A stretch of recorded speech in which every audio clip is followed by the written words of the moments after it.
Tonight, I invite you to travel back, not simply in time, but into the very heart of an ancient city on the edge of disaster. A city that, for centuries, lay buried beneath silence and ash, its voices lost, its secrets entombed. But tonight, those voices return. This is not the story of crumbling walls or lifeless ruins. Tonight, I want you to feel Pompeii as it once was: noisy, colorful, messy, hopeful, and heartbreakingly human. You've seen the documentaries, maybe heard the chilling facts. An entire city frozen in a moment, its people caught by surprise. But what if you could stand with them? What if you could hear their laughter, taste their bread, see their world through their own eyes, and witness their final day unfold, hour by hour, heartbeat by heartbeat? That's the journey I want to share with you. For the next few hours, you won't just be a spectator, you'll be a citizen of Pompeii. But before we step into these ancient streets together, let me ask you something that always makes these stories even more special to me.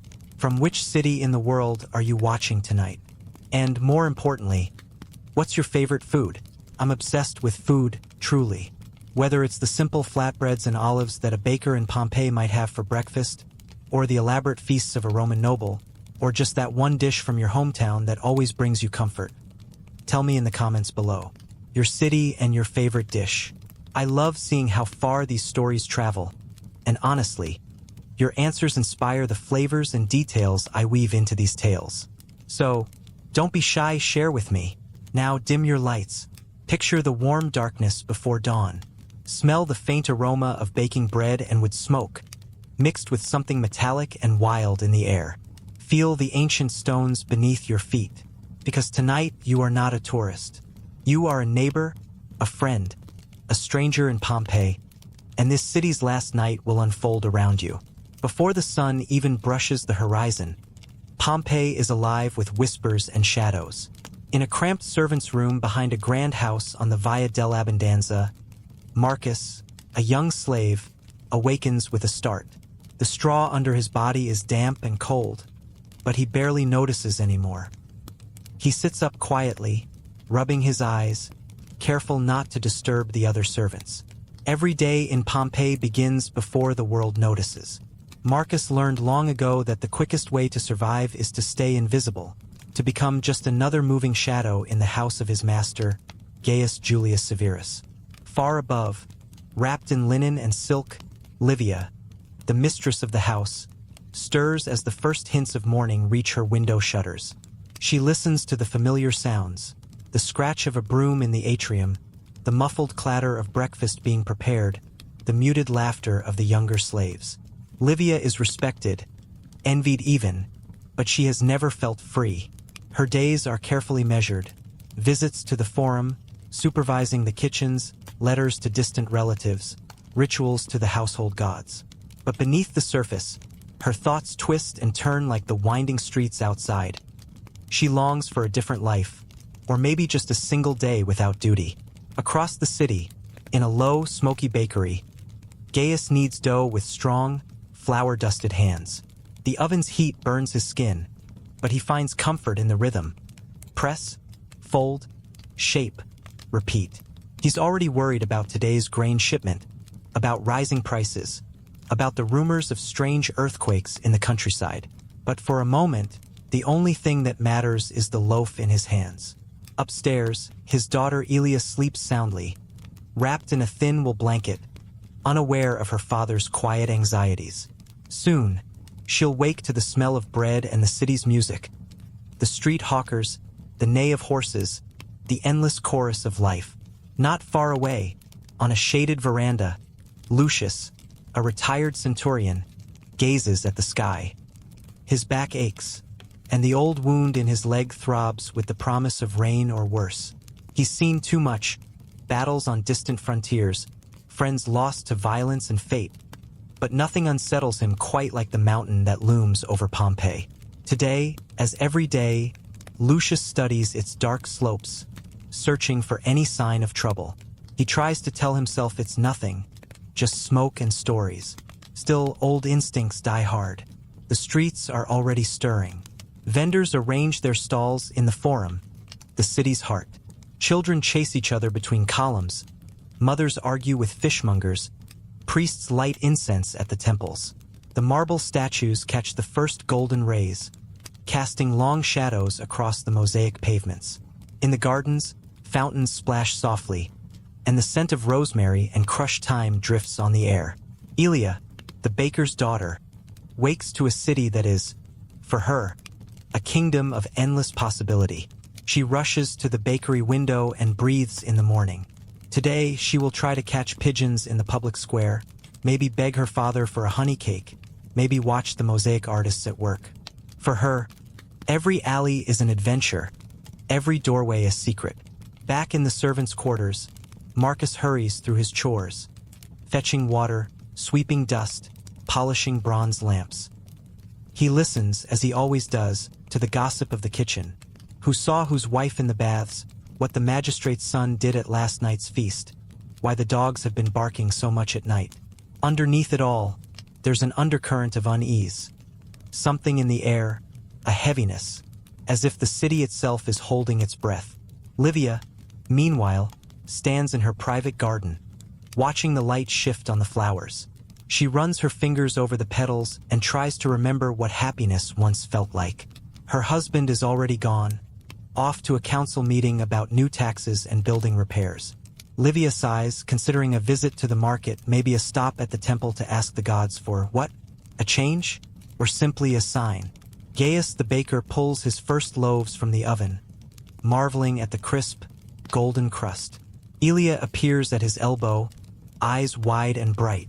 "Papa, can I have the biggest one?" she asks, already knowing the answer. He laughs and breaks off a corner for her, the heat and love baked into every bite. Outside, the city's noises grow.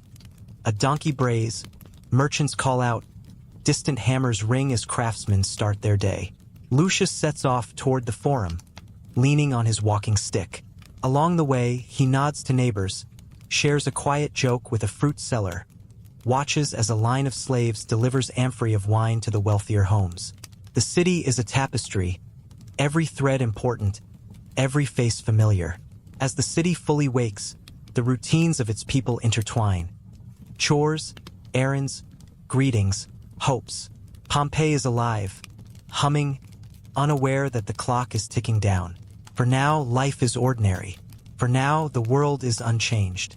But the mountain watches, and by nightfall, nothing will ever be the same. So, before we take another step into this day, I ask you again, where are you watching from? What's your favorite food? Share it in the comments, and let's honor the lives and dreams of Pompeii together, across centuries and continents.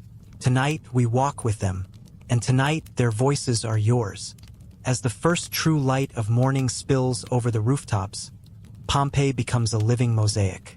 Every street is a channel for stories, every doorway a portal to a different world. Today will be like any other, or so everyone hopes. The city bustles with the particular kind of noise that only grows where people feel safe. In the villa of Gaius Julius Severus, the slaves move like clockwork.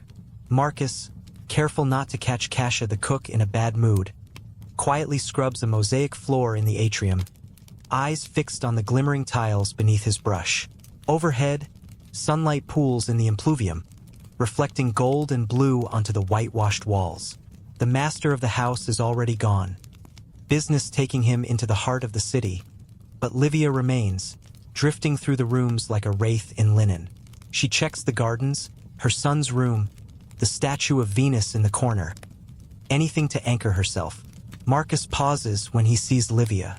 For a brief second, their eyes meet. She nods, a small, almost invisible gesture. It means he's done well. That's the highest praise he can expect.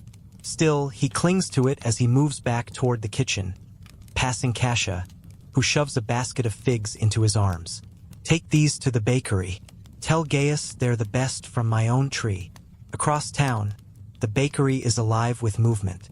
Gaius hurls more wood into the oven, sweat trickling down his brow. The heat is nearly unbearable, but this is his world, and he rules it. His daughter Elia, now fully awake, sweeps the floor with a kind of youthful energy that makes the old men at the door smile. She sneaks a handful of raisins from a bowl, earning a playful scold from her father. Gaius only pretends to be stern. In truth, he lives for these mornings. The smell of yeast, the crackle of bread crust, the laughter of his daughter. Just as Elia finishes sweeping, Marcus arrives, shyly holding the basket of figs. "From Cassia," he says, eyes low. "She says they're the best in Pompeii." Gaius laughs, thumping Marcus on the shoulder. "Tell her I'll be the judge of that."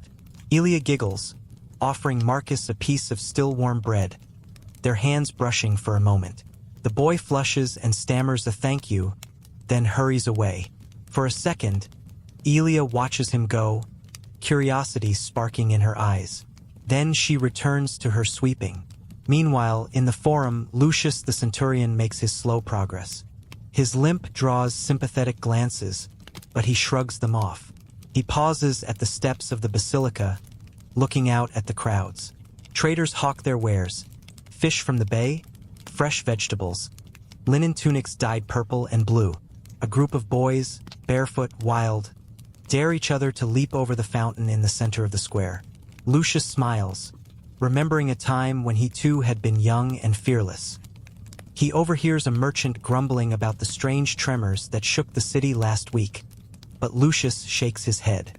Old Pompeii is full of talk. The ground always moves here, he tells himself. At the Temple of Apollo, Livia climbs the steps, her white tunic shining in the morning sun.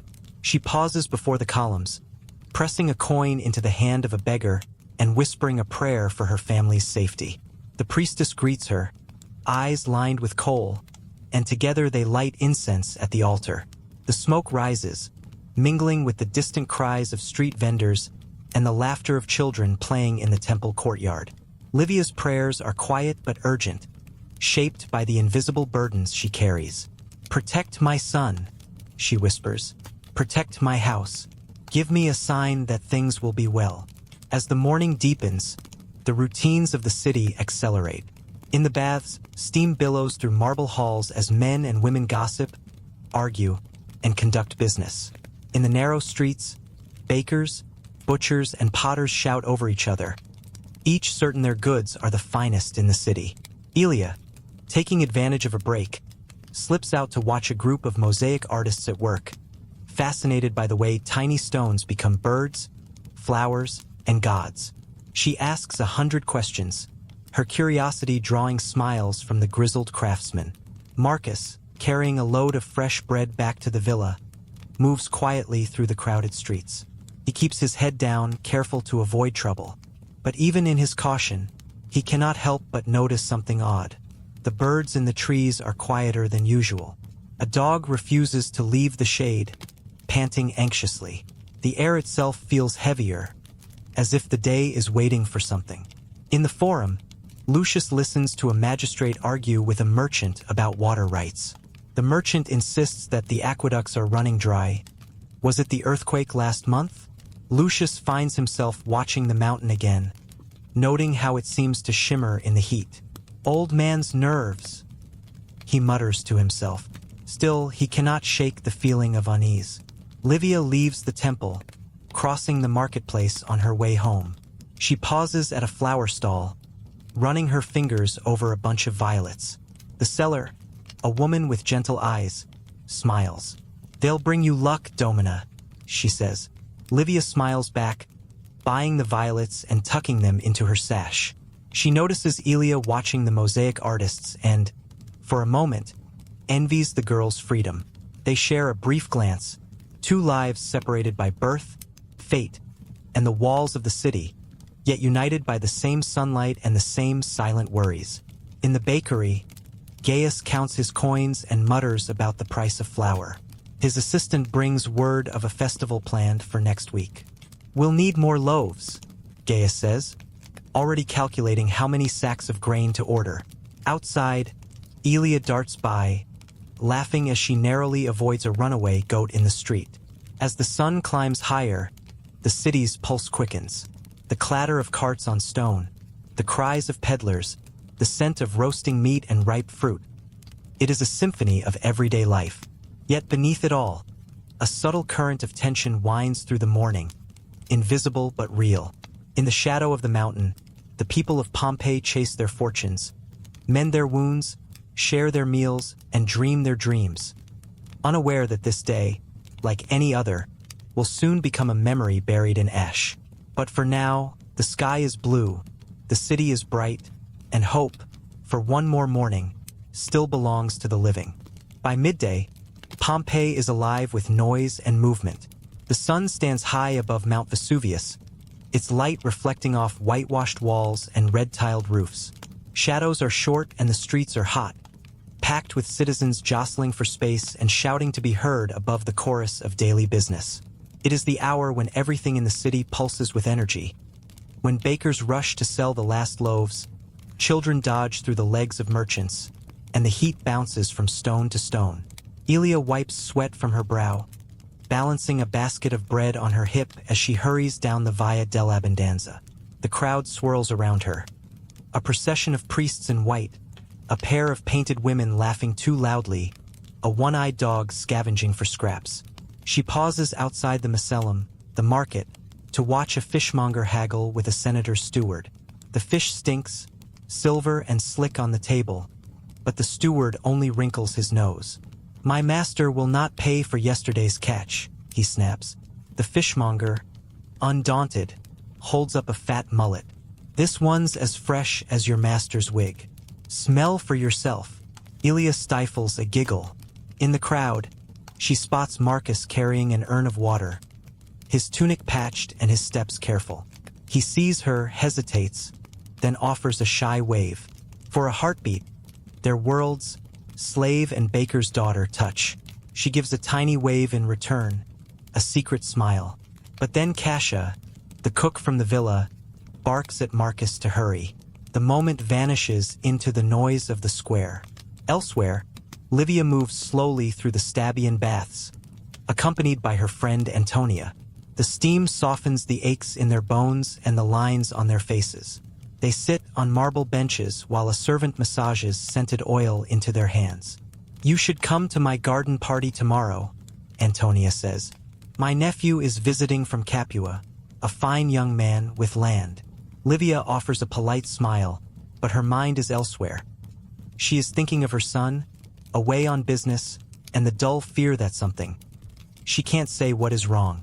In the baths, the women gossip about love affairs and the emperor's taxes, about a merchant who vanished after last month's tremor, about the strange way the air tastes today. Lucius, the centurion, sits under an awning at the forum, sharing wine with an old comrade, Publius. They talk of campaigns in Germania, of scars and cold rivers and the taste of home. Lucius's leg throbs, but he hides it. "Rome remembers her sons," Publius says, raising his cup. Lucius chuckles. "Only if her sons are useful." Their laughter is cut short by the arrival of a messenger from the city magistrate. "Centurion Lucius, there's trouble at the northern gate. A cart overturned, oxen everywhere." Lucius rises with a groan, promising to return. As he limps away, he feels the eyes of the crowd on him, respect mixed with pity.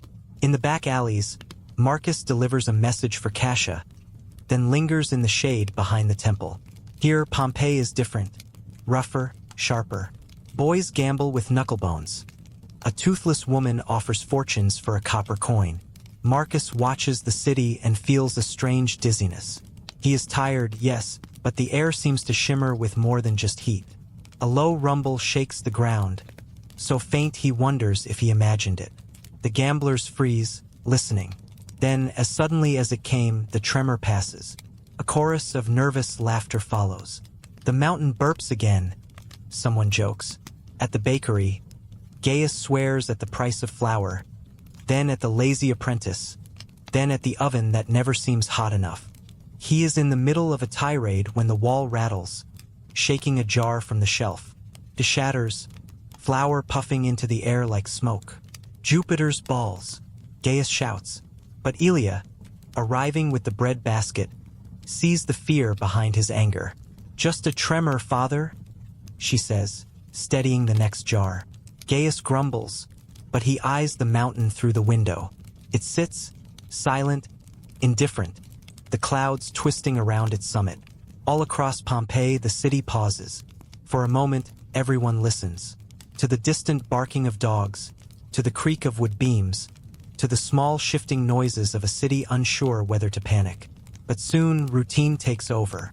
The market haggling resumes. The children chase pigeons. The baker returns to his dough.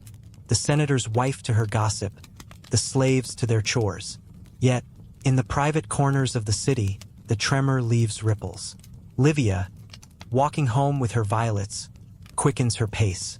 Lucius, after calming the oxen at the gate, finds himself staring again at the peak of Vesuvius, noting a new wisp of smoke curling into the sky. Marcus, carrying water through the sunlit streets, feels the weight of something unsaid. A pressure in the air, a warning in his bones. As the afternoon advances, Pompeii resumes its usual song, but the harmony is off-key. Friends bicker more sharply. Merchants look anxiously at their buildings. The birds in the trees, usually noisy, have gone silent. No one wants to admit it, but the whole city is waiting, listening, bracing for something they cannot name. In the villa, Kasia prepares the midday meal, a stew of lentils and pork, seasoned with a heavy hand. Livia picks at her food, appetite gone. The gods are restless. Kasia mutters, half to herself. Livia forces a smile, but her thoughts churn. She glances at her household, her mind replaying old superstitions, omens and bird flight, unlucky dreams, the warnings her mother whispered long ago. At the bakery, Gaius closes the shutters against the afternoon glare. Elia kneads dough, hands white with flour, while outside the heat builds and the city pulses on. In the distance, Vesuvius broods, waiting. The sun's relentless march pulls Pompeii into the restless heat of afternoon. Shadows lengthen beneath the colonnades, and a haze of dust drifts lazily above the streets. By now, the forum thrums with activity. Merchants, magistrates, gossiping matrons, beggars with hollow eyes.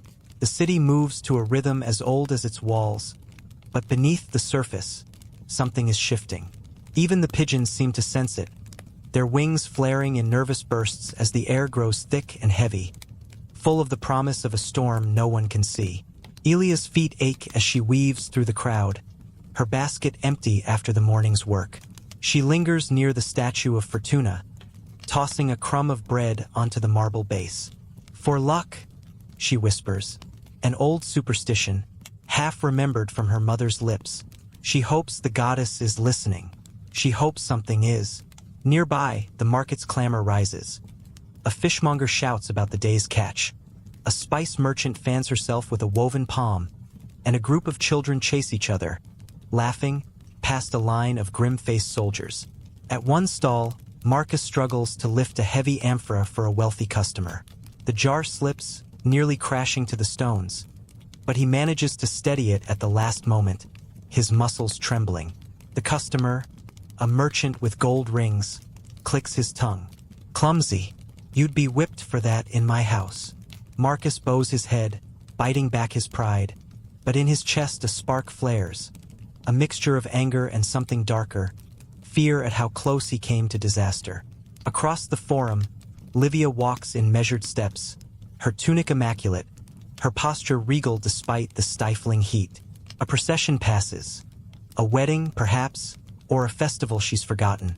Petals rain down from a basket, and for a moment, the air is full of scent and color. Livia allows herself a small smile, but the moment is brief. The crowd swallows the procession, and Livia's thoughts return to her son, to the letter she wrote that morning, to her worry that the world is more fragile than it appears.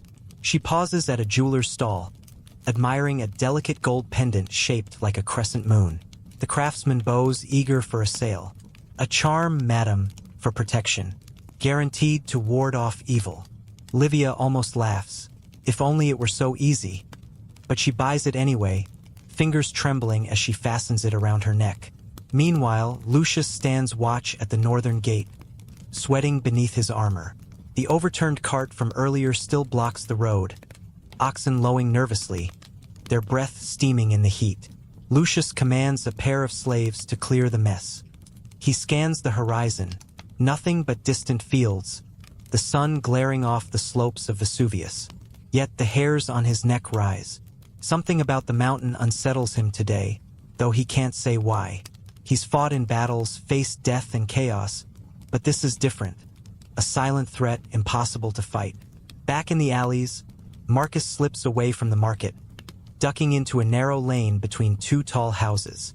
Here, the city is different, quieter, shaded, with the cool scent of water from a hidden fountain. He finds a moment of peace, crouching beside the fountain's worn rim, splashing his face. As he drinks, an old woman appears beside him, her face a tapestry of wrinkles, her eyes sharp as a hawk's. "The gods are angry today," she mutters, staring at the mountain. "We should not be here." Marcus offers a nervous smile, but the old woman's words stick in his mind. Gaius, the baker, curses as a fresh batch of loaves burns at the edges. Distracted by the tremor, he misjudged the fire. He hurls a charred loaf at the wall. Damn this oven! Damn this heat! Elia returns in time to see her father's rage, but she says nothing. Instead, she helps clean the ashes, her own thoughts drifting to Marcus, to the strange silence that fell after the midday tremor, to the way her father's hands shake when he thinks no one is watching. As the heat reaches its peak, Kasia prepares the evening meal in Livia's villa, sweat pouring down her face as she stirs a pot of lentils. She glances out the kitchen window, where the household slaves move slowly through the garden, too hot to work quickly. Kasia notices the birds, usually raucous in the fig trees, have gone quiet, their absence unsettling. She mutters another prayer under her breath. Inside the house, Livia inspects the silverware, her mind elsewhere. She thinks of her absent husband, of her friend Antonia's warnings, of the faint taste of ash that sometimes lingers in the air when the wind turns. The memory makes her uneasy. She hears the servants whispering, stories about the last tremor, about cracks in the walls, about dogs refusing to eat, about a goat born with two heads near the city gate. Livia shakes off the stories, but anxiety gnaws at her. The afternoon wanes. In the forum, merchants pack up their stalls, wary of the lengthening shadows. Children drag their feet home, kicking stones, voices echoing off painted walls. The fountains gurgle in the waning heat. The city breathes in, the pause before evening, before lamps are lit, before families gather for supper. It is then, as the city begins to exhale, that the next tremor comes. Stronger than before, it rattles doors and sends clay cups tumbling from shelves. In the bakery, Elia grips the counter as flour jars dance across the surface. Gaius grabs her arm, both of them frozen for a heartbeat as the ground groans beneath their feet. In the villa, Livia's silver crashes to the floor, and the walls creak ominously. Kasia gasps, clutching the edge of the table. "Not again," she whispers. In the streets, people spill from houses, faces pale, voices raised in alarm. "Did you feel that? The gods are angry. Is it the mountain?" Lucius, steady despite the chaos, calms his men, barking orders to clear the gate, to keep the crowd back. He locks eyes with another veteran, both of them remembering worse moments in the past, but never anything like this. For a moment, Pompeii stands still. The marketplace, usually so loud, falls silent except for the cries of frightened children. Even the dogs have stopped barking. Elia, heart pounding, looks to her father, who whispers a prayer he hasn't spoken in years. Marcus, pressed against a stone wall, feels the cold sweat of fear. Livia gathers her servants, voice steady but her hands trembling. "Stay together. Light the lamps. No one leaves the house." The tremor fades, but its effects linger. Cracks snake through painted plaster, dust drifts from the ceilings, and everywhere. The city feels changed, less solid, more fragile. Kasia helps pick up the fallen plates, murmuring to herself about omens. Outside, men and women stand in the street, staring at the mountain's peak, watching for signs. Smoke curls higher now, a thin, dark thread rising into the sky. As the sun lowers, life slowly resumes. Merchants reopen their stalls, hoping for a final sale before dusk. Elia and Gaius sweep the bakery, hands shaking but determined to finish their day. Lucius orders extra patrols at the gates, wary of panic, determined to project calm. Livia hosts a small supper, inviting Antonia and her nephew, but the conversation is strained. Antonia tries to joke about the tremor, but no one laughs. The nephew, a young man with city airs, talks nervously about rumors of disaster in Herculaneum, a neighbor city closer to the mountain. Livia listens, her new charm cool against her skin. In a back alley, Marcus finds a coin on the ground, a sign of luck or of something lost. He pockets it, thinking of Elia, of escape, of a life beyond Pompeii. But the city holds him tight. As darkness gathers, the city's usual bravado returns, but it is hollow. Lamps burn in windows, casting long shadows on the streets. From the forum comes the distant sound of music. Someone tries to chase away fear with song. But beneath the melody, Pompeii waits. The air is restless, the dogs uneasy, and even the wind seems to whisper warnings. The first stars appear. Elia steps outside to cool her face, staring at the mountain. For a moment, it is beautiful, a silhouette against a darkening sky. She wonders what the gods are planning. Marcus, too, finds himself drawn to the view, clutching his lucky coin, heart full of questions he cannot name. Livia kneels at her household altar, asking for protection. Lucius sharpens his sword, watching the city from the gate, alert for any threat. Night falls. The city seems to hold its breath. Tomorrow, everyone thinks, will be better. Tomorrow, the world will right itself. But the mountain looms, silent and patient, and all of Pompeii dreams uneasy dreams. Night in Pompeii falls not gently, but with a nervous hush. Torches flicker along the streets, their flames bending in the breeze that spills down from Vesuvius. The heat of the day still lingers, pressed between the stones, but the air now tastes different, drier, tinged with something metallic, almost bitter. The city tries to find its familiar rhythms. Laughter from a tavern, distant music, the calls of mothers gathering their children. Yet even these sounds feel thinner, brittle, as if the night might snap at any moment. In the bakery, Elia and her father finish sweeping the floor. Gaius's movements are stiff, his silence more pronounced than usual. Elia wants to ask about the tremors, about the strange color of the smoke rising above the mountain, but her father only mutters, "There's always smoke. Don't listen to fools." Yet when he thinks she's not watching, he glances out the window with furrowed brows, eyes tracking the mountain's silhouette. Elia sets aside her fear, trying to remember if she's ever seen her father truly frightened before. Elsewhere, Lucius walks his patrol along the city wall. The streets below are quieter than usual, shadows stretching long and sharp. At each gate, he exchanges words with the night watch. No disturbances, but more people awake than normal. "Restless city," one of his men remarks. "Like the dogs, they won't sleep tonight." Lucius shrugs, but inside he agrees. The mountain's presence feels heavier now. The sky above it oddly pale even as stars begin to burn through the dusk. Livia's villa glows with lamplight. She presides over a subdued supper. Her son barely touches his food, and Antonia's laughter seems forced. Cassia, her loyal cook, hovers near the door, listening for any tremors or cracks. Livia tries to lighten the mood with talk of tomorrow's plans. A visit to the market, a new shipment of silk from the east. But the words hang weightless in the warm air. "I dreamt of fire last night," her son says suddenly. The table goes quiet. Livia forces a smile, but inside her worry coils tighter. As the city settles, Marcus sits atop a low wall near the edge of town, spinning his lucky coin in his fingers. He stares at the stars, so bright, so impossibly far, and tries to imagine a life outside Pompeii's walls. The coin lands heads up. He tucks it away, comforted by the small magic of chance.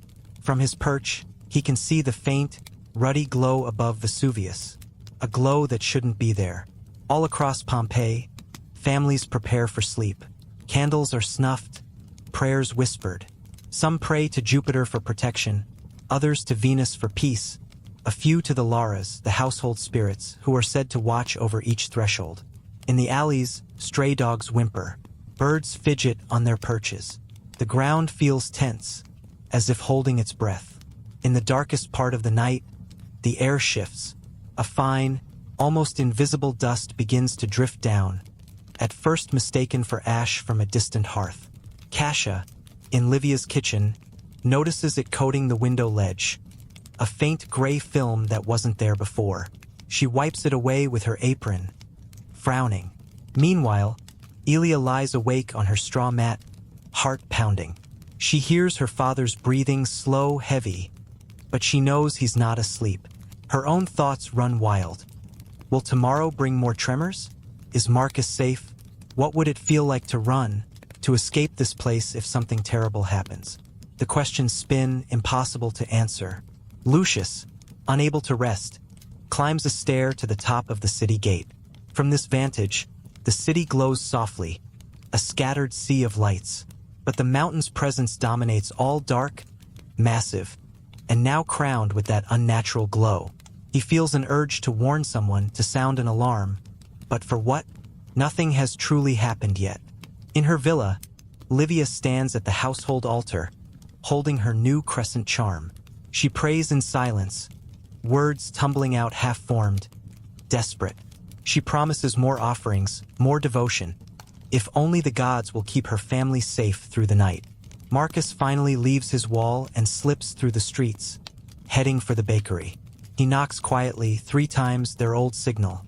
Elia lets him in, her face pale in the darkness. For a while, they say nothing, just sit together in the quiet, drawing courage from the warmth of another person. Midnight passes. Across Pompeii, dreams are restless. Fire, falling stones, endless dust. The mountain waits, and so does the city. Tomorrow, everything will change. But for tonight, all anyone can do is hope, pray, and hold each other a little closer. As the first true warning drifts silent through the sleeping streets, it begins, as so many disasters do, not with a scream, but with a deep, inhuman groan that vibrates through the bones of every sleeping citizen. Just before dawn, Pompeii is wrapped in a strange, gray twilight. For a few precious seconds, there is only confusion. The animals, the birds, the people all sense something is wrong, but none can say what. In the bakery, Elia jolts awake as the earth shudders beneath her. The walls creak and a fine rain of flour sifts from the rafters, dusting her face and hair. She scrambles to her feet, heart pounding, and rushes to the doorway. Gaius is already up, standing rigid, his fists clenched at his sides. He stares at the ceiling, as if he could will it to stay whole. The tremor builds, subtle at first, then stronger, until pots clatter to the ground and the oven's bricks begin to rattle in their mortar. In the street, doors bang open. Voices rise in confusion and fear. Elsewhere, Lucius is on the city wall, eyes heavy from lack of sleep, when he feels the stones beneath him vibrate. He grabs the parapet, steadying himself, as a low thunder rumbles from Vesuvius. He looks north. A column of black, boiling smoke is rising rapidly, thicker and darker than any fire he's seen. The mountain's summit is vanishing into a growing cloud. In the faint dawn light, ash begins to drift, at first like snow, then in heavier flakes. Lucius swears, racing down the steps to alert the other guards. Across town, Livia is already awake, pacing her villa. She had not slept. Dreams of fire and falling stones kept her restless all night. The first tremor sends her stumbling. A lamp crashes to the floor, shattering oil and flame across the tiles. Kasia, her cook, rushes in, hair wild, clutching a statue of Venus. It's the gods, Domina. The gods are angry. Livia bites back her own fear and shouts for the slaves to gather the family and bring them into the garden. Anything to get away from crumbling walls. In every alley and every square, chaos erupts. Children cry as parents drag them into the street. Dogs bolt and chickens scatter. People shout for loved ones, for the gods, for anyone who might have answers. Marcus, who has barely slept, is caught outside, pressed against a wall as tiles tumble from rooftops. He tries to make his way to Elia, but the streets are choked with people. Someone shoves him, he nearly falls. An old woman clutches at his arm, her eyes wide with terror. "Is it the end?" she whimpers. Marcus shakes his head, he doesn't know what to say. All he knows is that the mountain has never looked like this. Above all, the sound, the impossible roar that seems to shake the very sky. It drowns out the shouts, the sobs, even the crash of falling timber. Ash is now falling thickly, coating everything in ghostly gray. Inside the bakery, Gaius shouts at Elia, "Water! Bring water!" as he checks for cracks in the walls. Through the doorway, they see people fleeing, faces smeared with ash. Gaius hesitates, torn between the safety of the bakery and the terror outside. He grabs Elia by the arm. "We go to the forum. There will be others, maybe shelter." They push out into the chaos, joining a river of panicked citizens. Every face is streaked with confusion and terror. At the forum, hundreds gather, clutching bundles of clothes, loaves of bread, whatever treasures they could snatch. The city's magistrates try to shout orders, but their words are lost in the tumult. On the edge of the crowd, Lucius appears, his armor dusted gray. He calls out, "Everyone to the south gate, away from the mountain," but many refuse to move, paralyzed by fear or disbelief. Others clutch amulets and pray aloud. At her villa, Livia tries to maintain calm. She gathers her son and daughter, the servants and Cassia, into the central courtyard. The ash falls thicker now, turning the fountain's water black. Livia orders wet cloths for everyone to cover their mouths and noses. She tries to comfort her son, whose tears streak clean lines down his sooty cheeks. "We'll be safe," she lies, her voice trembling. "The gods will protect us." Suddenly, a second, deeper roar splits the air. The ground shakes violently. Roofs begin to collapse, sending up plumes of dust. All across Pompeii, people run, stumble, fall. Some pray, some curse, some simply stare in horror as the sky grows darker. Marcus, separated from Elia, is swept toward the amphitheater by a rushing crowd. He sees a man knocked down and nearly trampled. Marcus drags him to his feet. Ash stings his eyes and throat. He pulls his tunic over his face, trying to breathe. Elia and Gaius, clinging to each other, press forward through the forum. The statues of the gods loom out of the gloom, their features blurred by falling ash. "Keep moving," Gaius shouts, but people are everywhere. Crying, shouting, dragging carts and livestock, desperate for direction. In the villa, Livia makes a decision. "We go to the river," she orders. "Away from the mountain, away from the city." Cassia nods, gathering supplies, while Livia's son clings to her dress. The family and their servants move through the garden, slipping out a side gate as stones begin to fall from the sky, pumice, sharp and deadly. At the city's edge, Lucius organizes a group of guards and citizens, leading them toward the southern road. The ash now falls so heavily it's like twilight at midday. People stumble, choke, eyes red and streaming. The wind carries the mountain's wrath, hot, suffocating, relentless. For many, panic becomes a tide that cannot be resisted. Some try to flee in wagons, overloaded and slow. Others attempt to take shelter in cellars, hoping stone will protect them. But already, the roofs groan under the weight of ash and stone.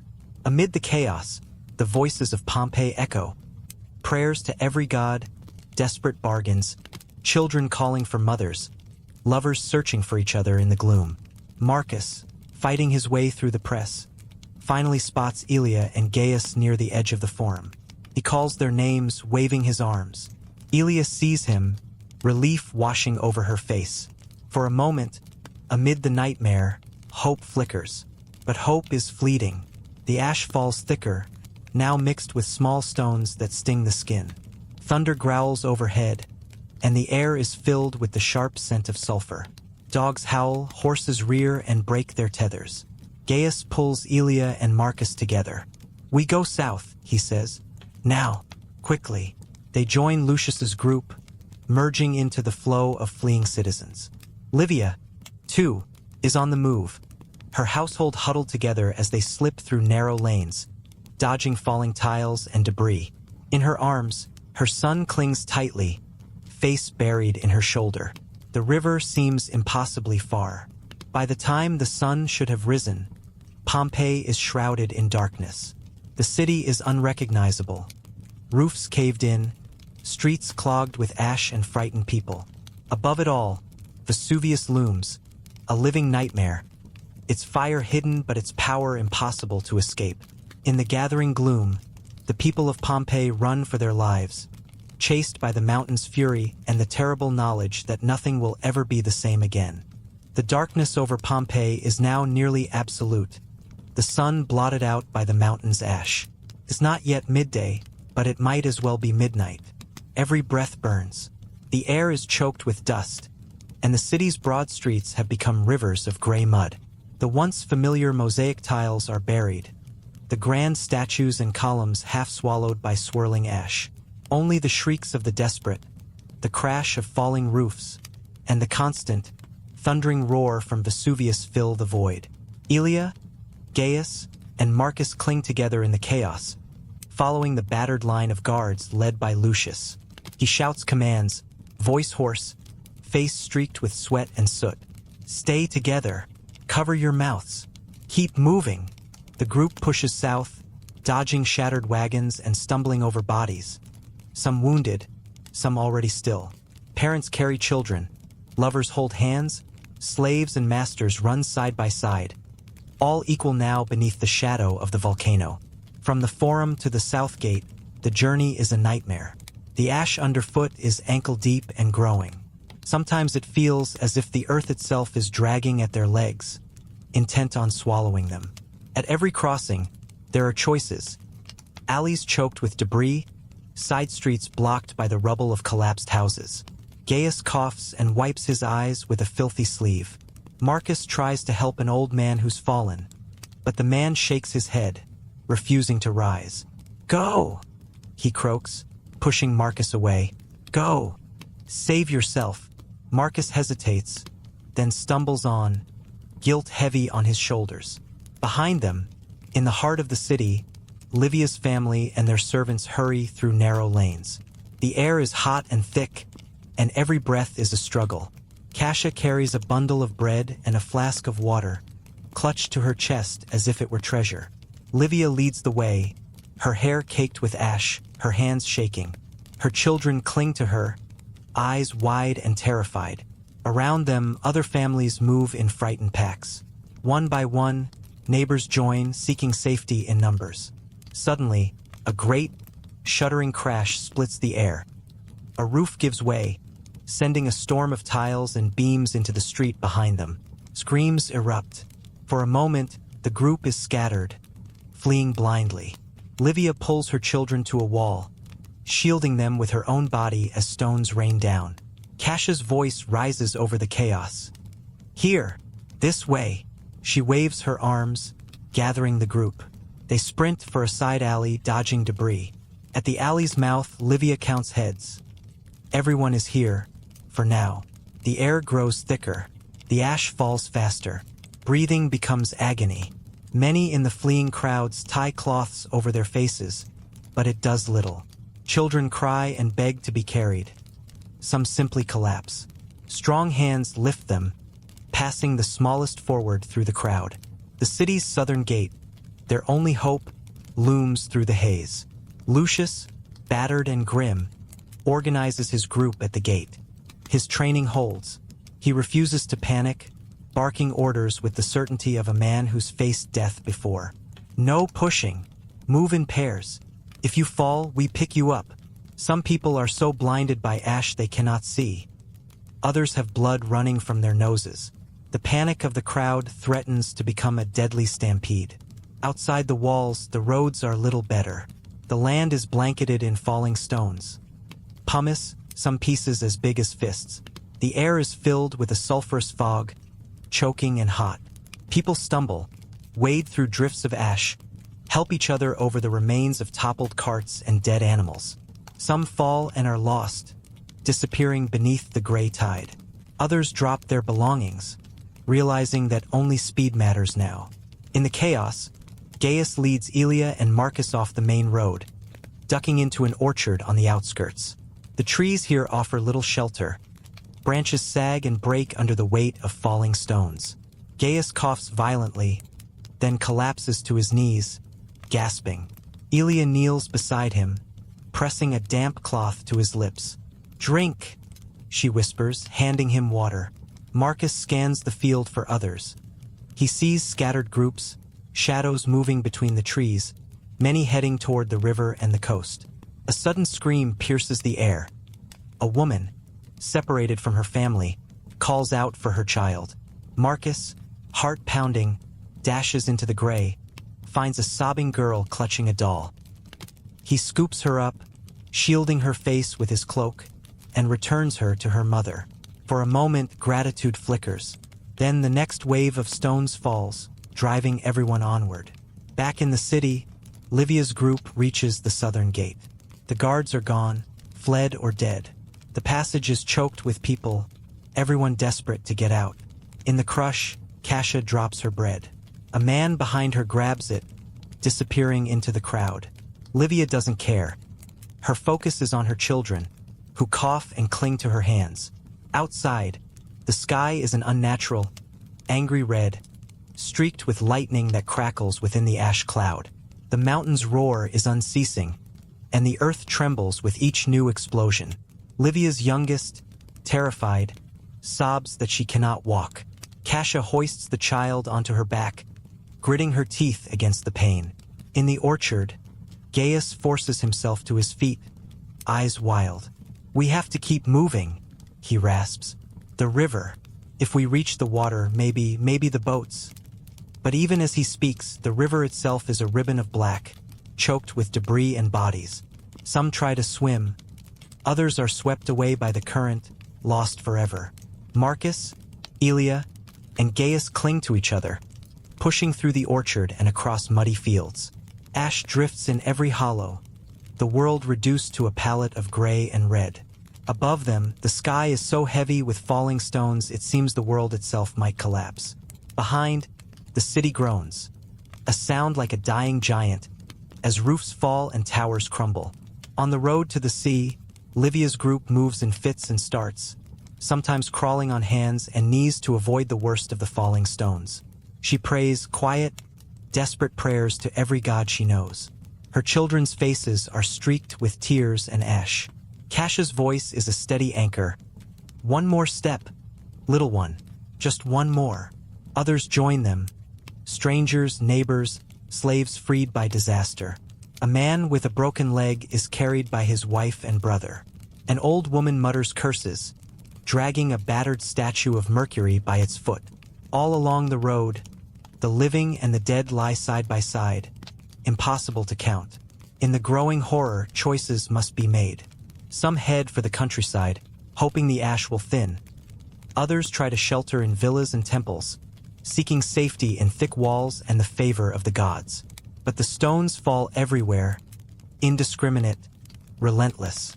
Near the riverbank, Lucius gathers survivors, anyone who will listen. He leads them down to the muddy shore, scanning for boats. Most are gone, stolen by those who fled early. A handful remain, crowded with desperate people, rocking dangerously as new arrivals try to board. Lucius draws his sword, bellowing, "One at a time, children first." It is chaos. Some men push forward, fists flying. Others, in their desperation, wade into the river, hoping to swim to safety. Gaius, seeing no room in the boats, looks at Elia and Marcus. "We'll run along the shore," he says. "Keep together. Stay away from the water if you can't swim." The trio join a stream of refugees trudging south, away from the mountain, away from the dying city. The ash is so thick now that it muffles all sound except the thunder from Vesuvius. The sky is lit by lightning, the earth shaking underfoot. In places, the ground opens, swallowing whole trees and small buildings. Some cry out to the gods. Others simply run, driven by terror and instinct. In the last light of the day, a day that should have been bright but is as dark as night, Elia looks back. Through the ash, she can just make out the city's walls, now little more than broken silhouettes. She sees fire glowing through the smoke, the outlines of collapsing temples, the final, desperate flight of her neighbors. Ahead, the fields are covered in fleeing shapes, all running from the same doom. In the crowd, Livia clasps her children close. Lucius, sword in hand, leads another group away from the river, urging them on. Gaius, Elia, and Marcus move together, each step heavier, each breath a struggle. Behind them, Pompeii dies, but as long as they move, there is hope. Hope for dawn, hope for survival, hope for a life beyond the ash. They do not know if they will reach it. They only know they must keep moving, into the darkness, into the unknown, away from the fury of the mountain. And so they run, and the story of Pompeii continues. One heartbeat, one breath, one desperate step at a time. The night has fallen upon Pompeii, but no stars pierce the sky. The world is wrapped in a darkness thicker than pitch, a darkness that presses against the eyes and makes every step a leap of faith. The only light is the eerie, reddish glow that pulses above the mountain. Flashes of lightning inside the boiling cloud, strange, silent bursts of fire that make the ash dance in the air like ghosts. Elia, Gaius, and Marcus have made it beyond the orchards, their bodies caked in ash, every breath a struggle. They cling to each other, following a line of figures barely visible ahead, stumbling over the unseen ground. Their lungs burn, their mouths taste of grit and copper. Around them, others cough, weep, pray, or simply move in silence, all hope burned out.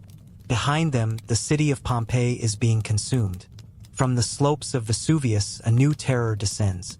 The mountain bellows, a sound like 100 thunderclaps, and the ground trembles beneath their feet. The sky cracks open with a torrent of pumice and fire. Rocks fall like rain, some large enough to crush a man. The fleeing crowd breaks and scatters, people diving for what little cover the open fields offer. Marcus throws himself atop Elia, shielding her as a stone thuds into the ground beside them. Gaius yells in pain as a sharp fragment slices his arm. Farther back, in the choking chaos near the river, Lucius still leads a band of survivors. His own guards, a handful of townsfolk, slaves and citizens now indistinguishable. He shouts orders, but his words are lost in the roar. A few manage to board the overloaded boats, pushing off into the darkness, while others fight for space and are thrown into the water. Some never resurface. Lucius, seeing the hopeless press of bodies, finally shouts, "Abandon the boats! Follow me along the bank." He leads his group south, battered by ash and stone, their only goal to keep moving. In the city itself, Livia's family and a scattering of neighbors have taken shelter in the basement of a grand villa, huddled with torches and what little food they managed to save. The children cry for their father, for home, for the world they remember, but the world has changed. Kasia tries to calm them, telling stories in a trembling voice, but outside, the crash of falling stones drowns her words. The villa shakes with each new blast from the mountain. Dust sifts from the ceiling. A section of wall collapses, sending screams echoing in the darkness. Livia hugs her children to her chest, whispering prayers she learned as a child. A neighbor tries to dig through the rubble, but gives up, coughing blood. "We are buried alive," he moans. "Mercury, help us. We are dead already." No one answers him. Outside, the temperature drops suddenly. In the midst of fire and ash, a wind rises, cold, fierce, laden with poisonous gases. The darkness deepens as the ash cloud thickens, blotting out even the faint red glow from Vesuvius. People stumble, blinded and lost. Some collapse, suffocating where they fall. Others freeze in place, overcome by exhaustion or fear. Elia's group, battered and half-blind, moves on instinct now. The world has shrunk to a few yards of gray air, the only guidance the sounds of shuffling feet, the desperate voices of those who have not yet given up. Gaius's wound bleeds, sticky and hot against the cold of the night. Marcus urges him on, voice hoarse. Almost there. Keep going. They do not know where there is. Only that to stop is to die. Suddenly, a new horror arrives. A rushing wall of heat, silent, unstoppable, blasts down from the mountain. It is the pyroclastic surge, a river of death hotter than any forge, moving faster than a horse can gallop. Those in its path have no time to scream. The breath is stolen from their lungs. The flesh burns in an instant. Pompeii is caught and erased in moments. Ilia, Gaius, and Marcus are at the very edge. They feel the heat, see the ground around them blacken. Gaius shouts, "Down! Down!" They throw themselves flat in a shallow ditch, covering their heads with their arms, praying that the earth itself will shield them. The world explodes in brightness, then in utter dark. For a time, there is no sound but the settling of ash, the soft, deadly fall of the mountain's last gift. When Ilia opens her eyes, she cannot see more than a few inches ahead. The silence is absolute, broken only by the distant, fading sobs of the dying. Within the city, the villa's basement is a tomb. The last torch gutters and dies, plunging Livia's family into blackness. The children cry once more, then fall silent. Cassia's hand finds Livia's in the dark. There are no more prayers left. The mountain continues to rage, but its fury is spent. The city is still. No voices, no bells, no footsteps on stone. The river runs black with mud and debris. On the road to the sea, the refugees have scattered. Some reach the shore, dazed and silent, staring at the place where Pompeii once stood. Others lie still where they fell, their stories ended in the ash. Dawn creeps over the horizon, a sickly light struggling through the ash cloud. The landscape is changed forever. A gray desert where once there were gardens, houses, and laughter. The trees are charred skeletons, the fields a wasteland. The only movement comes from the crows and the first curious dogs, sniffing through the silent streets.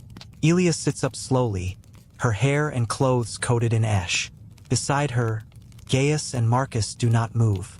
She shakes them. Gaius groans, alive but weak. Marcus does not respond.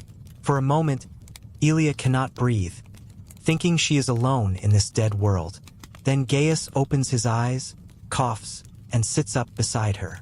Together, they look back toward the city. There is nothing left, no temple, no market, no home. The mountain stands above it all, calm now, its rage spent. In the silence, the truth is inescapable. Pompeii is gone, and only the living, if any remain, can tell its story. Ilia takes Gaius's hand. They rise unsteadily, helping each other to their feet. The air is still thick with dust, but they walk on, away from the ruins, toward the uncertain hope of another village, another life. Behind them, the city sleeps beneath its shroud of ash, every story, every voice, every dream sealed in darkness. The world will not remember every name, nor every sorrow, nor every last act of courage. But as long as someone survives, as long as a single heart still beats, Pompeii endures. Not as stone, not as wealth, but as memory. And so, in silence, the survivors walk onward, carrying the last light of a vanished world into the new day. Night falls, but the world refuses to rest. After the roaring collapse of roofs, the endless hail of ash, and the frantic flight, the surviving citizens of Pompeii and their neighbors wander the roads in shock, unsure whether what they have seen is real or nightmare. For some, the journey south toward Stabii is nothing more than a blur. Ashen faces drifting through darkness, shoulders hunched against a sky that spits hot dust and thunder. For others, it is the beginning of a torment that will haunt them for years. Ilia walks in silence, clutching the hand of Gaius, whose eyes are fixed on the distant glow where their city once stood. The crowd around them is a tide of suffering. Children weeping for lost parents, old men muttering prayers, mothers staggering with infants pressed to their chests, all moving as if in a trance. Ash falls on them still, thin but relentless, coating clothes and hair, filling mouths and lungs with its taste of oblivion.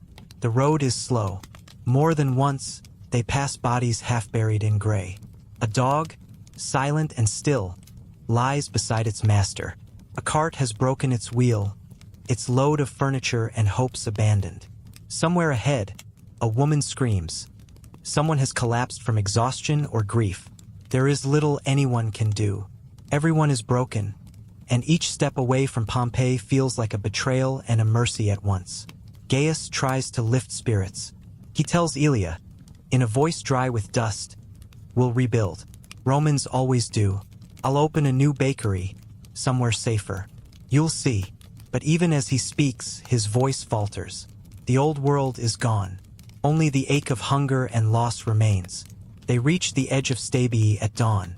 The village is swollen with refugees. Every house and shed packed with the living, the dying, and those who cannot be consoled. On the hills above, patricians and their slaves crowd into gardens and courtyards, peering north with haunted eyes. Rumors spread like wildfire. The sea boiled. Herculaneum has vanished. Naples is next. Panic flickers in every voice. At a makeshift camp, Ilia and Gaius collapse, grateful only for a strip of cloth and a jug of bitter water. The relief is short-lived. People stagger in, coughing violently, faces black with soot. A merchant shouts that the mountain still glows red at night, that the gods are angry, that the emperor must send help. Some demand prayers.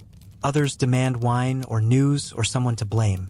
In a corner, a handful of city leaders attempt to organize a census, searching for survivors, piecing together which families are missing.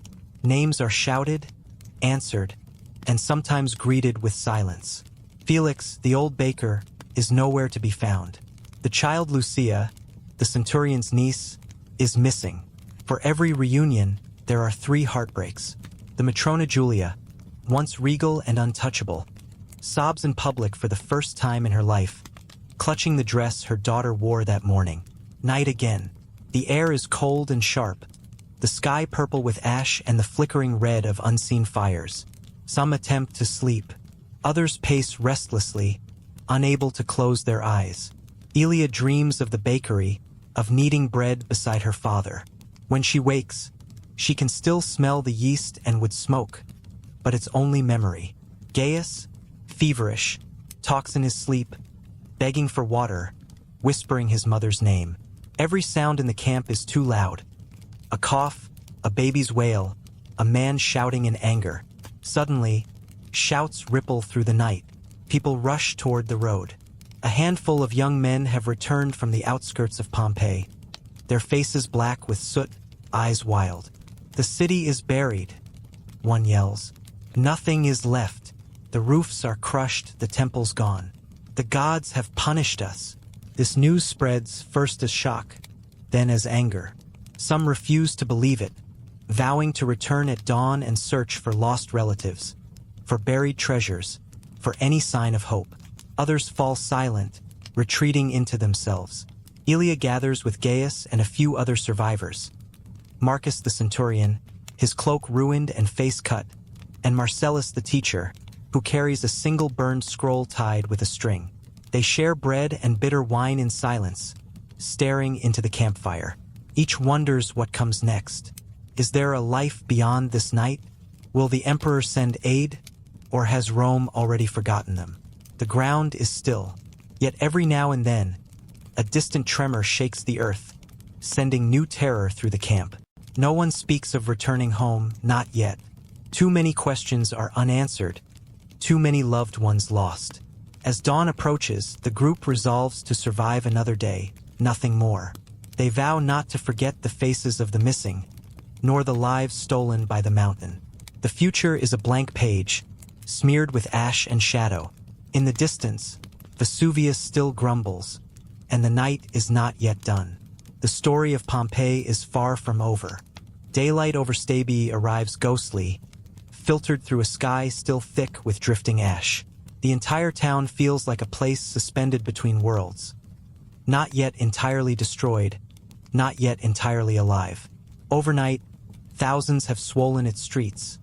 fugitives from Pompeii and other villages, carrying whatever they could snatch in their flight.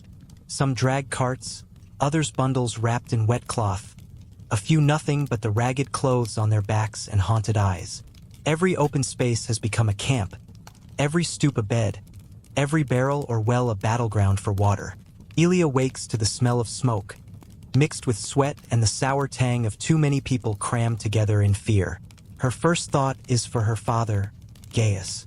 She finds him huddled with others around a makeshift fire, his bread baker's hands shaking, his face streaked black and gray. He stares at the mountain, Vesuvius, still looming on the horizon, crowned now by a column of smoke that twists higher and darker than before. Rumors race through the crowd.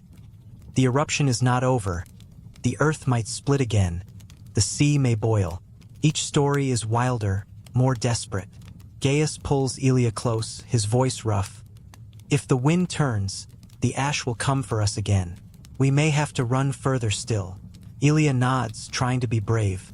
Around them, people whisper about Naples, whether to risk the road or wait for word from Rome.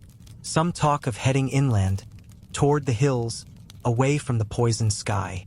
Meanwhile, in a crowded corner of the forum, Marcus the centurion limps among the survivors, searching for any sign of his family. His armor is battered, his face lined with exhaustion. Every few minutes he stops to cough, a harsh, tearing sound. He speaks with other soldiers, all dazed, all stripped of rank and certainty. The Roman order has shattered. For now, only survival matters. They compare rumors. The navy is sending ships, the emperor himself has heard of the disaster, or perhaps the gods have abandoned them for good. Marcus listens, but his thoughts are always on his wife and niece. He has not found them. Elsewhere, Marcellus the teacher clings to his single rescued scroll, a treatise on Virgil, now scorched at the edges. He tries to comfort children in the camp, gathering a small crowd as he tells stories of Troy and of Rome's ancient heroes. His voice is thin, his audience restless, but for a moment, a kind of calm settles over them. Once, he says, there was a city even greater than Rome, and it too fell in fire and ash. Yet its memory lives on. You must hold tight to your memories. They are the only thing the mountain cannot steal. As the day stretches on, the heat rises. Ash swirls in every breeze.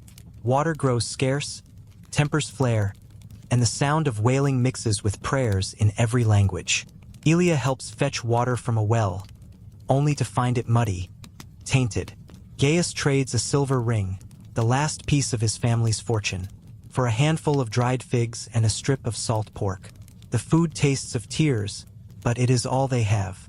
A group of city officials, desperate to restore some sense of order, tries to organize the crowds. Lists are made of the missing, the wounded, the dead. Names are shouted, answered, repeated in vain. Elias, the baker's rival, stumbles in from the road, bloodied and dazed. His wife is lost, his home gone. They embrace, not as rivals but as brothers in suffering. All boundaries have dissolved in the ash. As evening falls, the mood in Stabi shifts. Word comes that more refugees are arriving. Some from Herculaneum, their stories even grimmer. They speak of a wall of fire, of the sea turning to steam, of entire streets buried in boiling mud. The camp grows restless. Some demand the magistrates send for help. Others say it is useless, that all hope is lost. A small group of men, desperate and hungry, tries to break into a storehouse, and a brawl erupts. Shouting, fists, a thrown stone. The soldiers struggle to keep peace, but order is breaking under the weight of misery. Elia, exhausted, sits with her father beside the fire. She listens as Gaius recounts stories of better days. How he once dreamed of opening a bakery in Rome. How her mother loved the sound of the rain on their old roof. "We are alive," he whispers, squeezing her hand. "That is enough for now." She nods, but her eyes are fixed on the horizon, where Vesuvius still glows, a wound in the sky. That night, the air grows colder, and the refugees huddle closer together.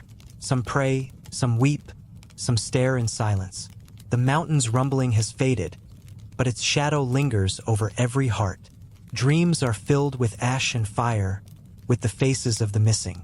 Every breath tastes of dust, and every hope is fragile.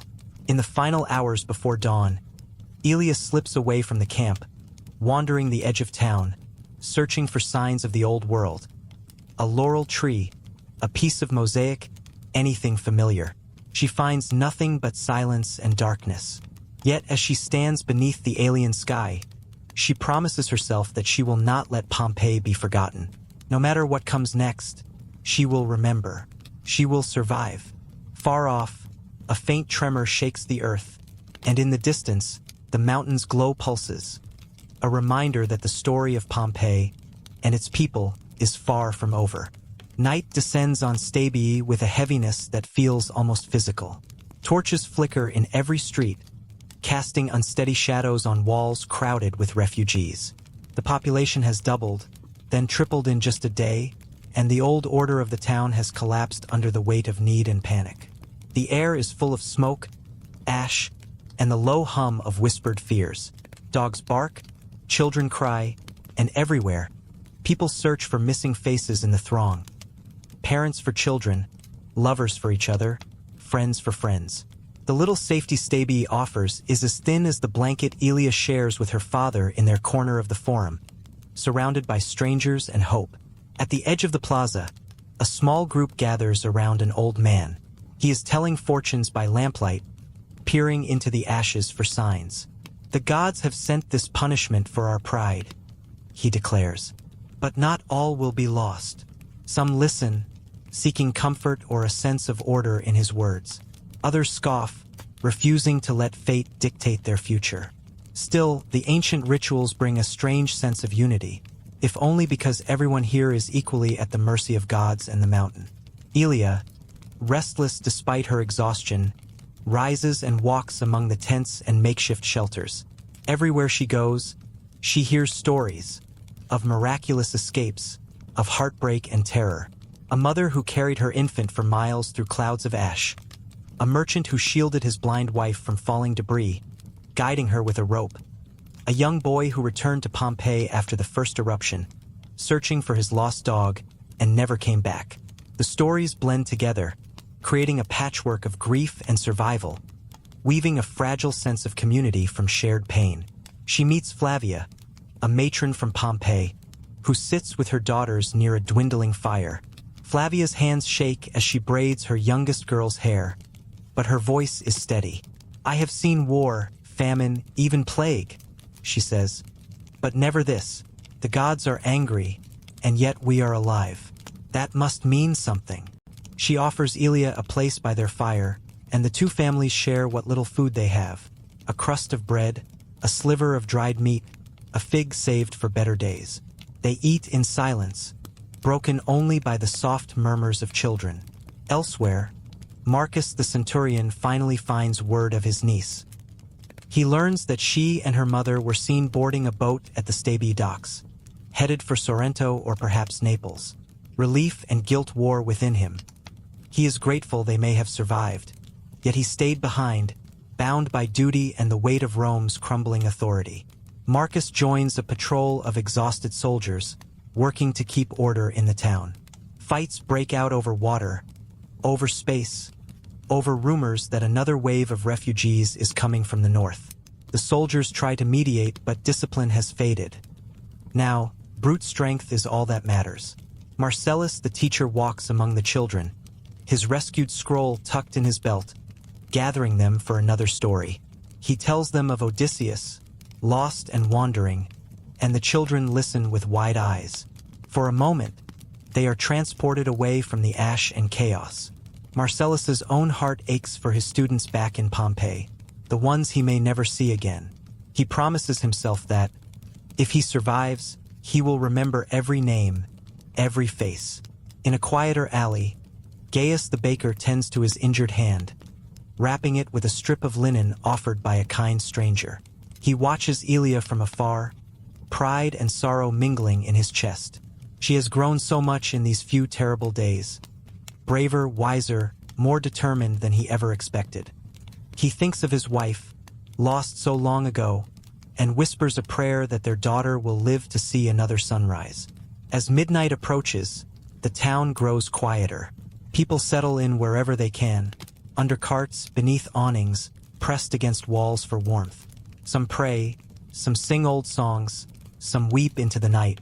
Overhead, the sky glows a faint, unnatural red, the mountain's fury never entirely fading. Ilya cannot sleep. She walks the edge of the camp, listening to the distant rumble of Vesuvius and watching for any sign that the wind will shift. She wonders how many are left behind in Pompeii, how many trapped, how many lost beneath the ash. Suddenly, there is a commotion at the edge of town. A boat has arrived at the docks, battered and overloaded with survivors from Herculaneum. Their faces are hollow, their clothes soaked with seawater and ash. Among them is a little girl, silent and trembling, clutching a wooden doll. The townspeople crowd around, offering blankets, water, whatever comfort they can spare. The girl speaks only once, her voice no louder than a whisper. "The fire chased us all the way to the sea." Word spreads quickly. Herculaneum is gone, the sea boiled, the sky rained stones. Many in Stabi begin to despair. If the mountain has destroyed 2 cities, what hope is there for them? Yet in the darkness, a strange determination grows. "We survived," says Flavia, her voice fierce. "We will survive again." She gathers the children, urging them to sleep, promising that tomorrow will be better. Ilya returns to her father's side, curling against him beneath their thin blanket.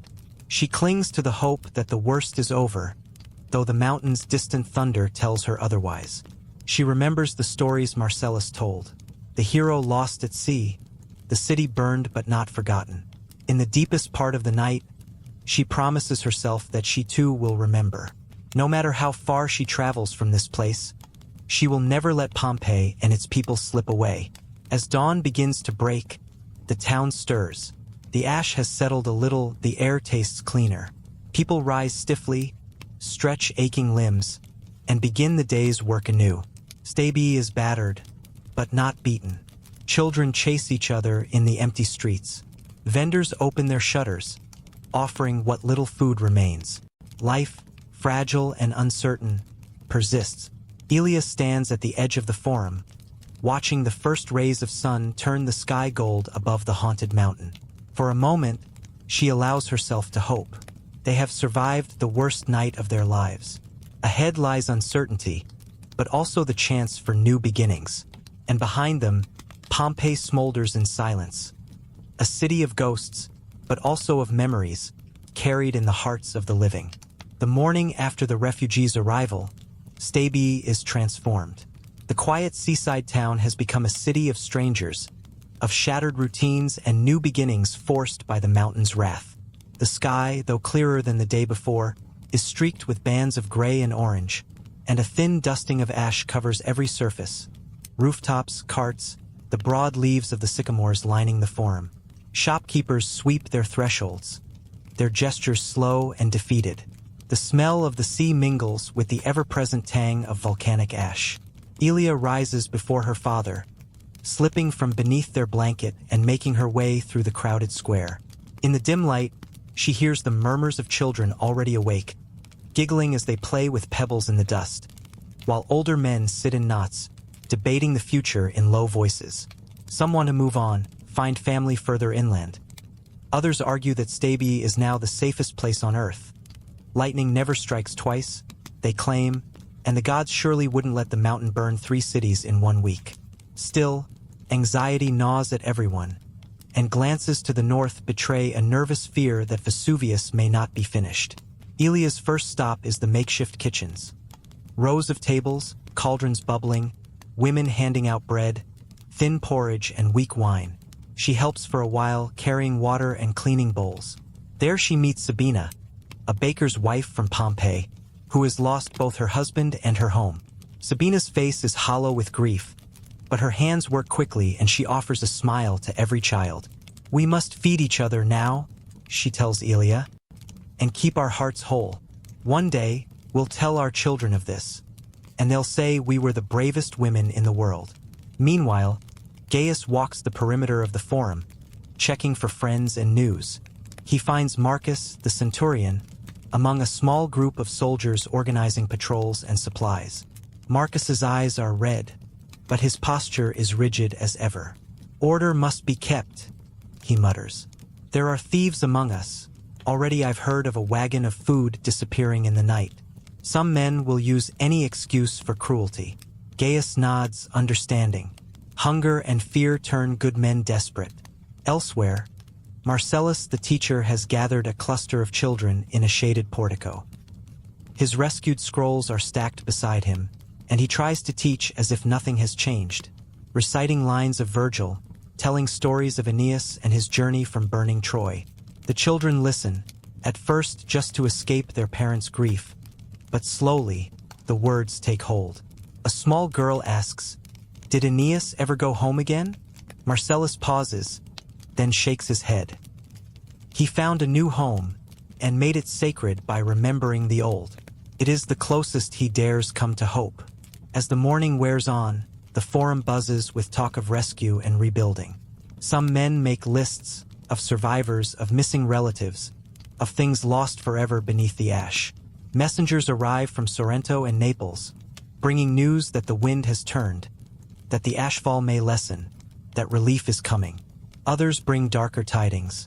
Herculaneum is gone, the countryside is choked with refugees, and the emperor himself has ordered supplies to be sent south.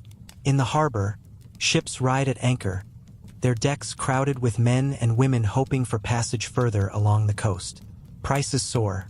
A place on a boat now costs more than many will ever earn. Some weep at the water's edge, watching the last ships depart, knowing they are stranded for now. But others see opportunity. A fisherman from Stabii offers to ferry children to Sorrento for a fee, and a merchant opens his warehouse to the homeless, earning praise and gratitude from many. Midday brings a new anxiety. A tremor, gentle but unmistakable, ripples through the earth. Birds startle from the trees, and a hush falls over the forum. People freeze, waiting for the mountain's roar. But after a moment, the shaking passes, and the city breathes again. Elia finds her father, who hugs her tightly. "We have survived this long," he says, "and we will survive whatever comes." That afternoon, Elia volunteers to help at the makeshift infirmary, a colonnade crowded with the wounded and sick. There, she meets a doctor from Naples, a stern woman named Lucia who works tirelessly, setting broken bones, cleaning burns, comforting the dying. Elia helps as best she can, fetching water and bandages, holding hands and listening to the feverish mutterings of those trapped in memory. Some cry out for mothers lost, others for homes buried. A few simply beg for the pain to stop. Lucia gives Elia a lesson in gratitude. "When you go home tonight," she says, "thank the gods you can stand and breathe and eat. These are the only miracles we can trust." Evening falls slowly over Stabii, painting the sea and the sky in colors that seem too beautiful for such a broken world. Fires are lit along the shore. Women sing soft lullabies to their children. Men tell stories of old victories, old loves, old feasts.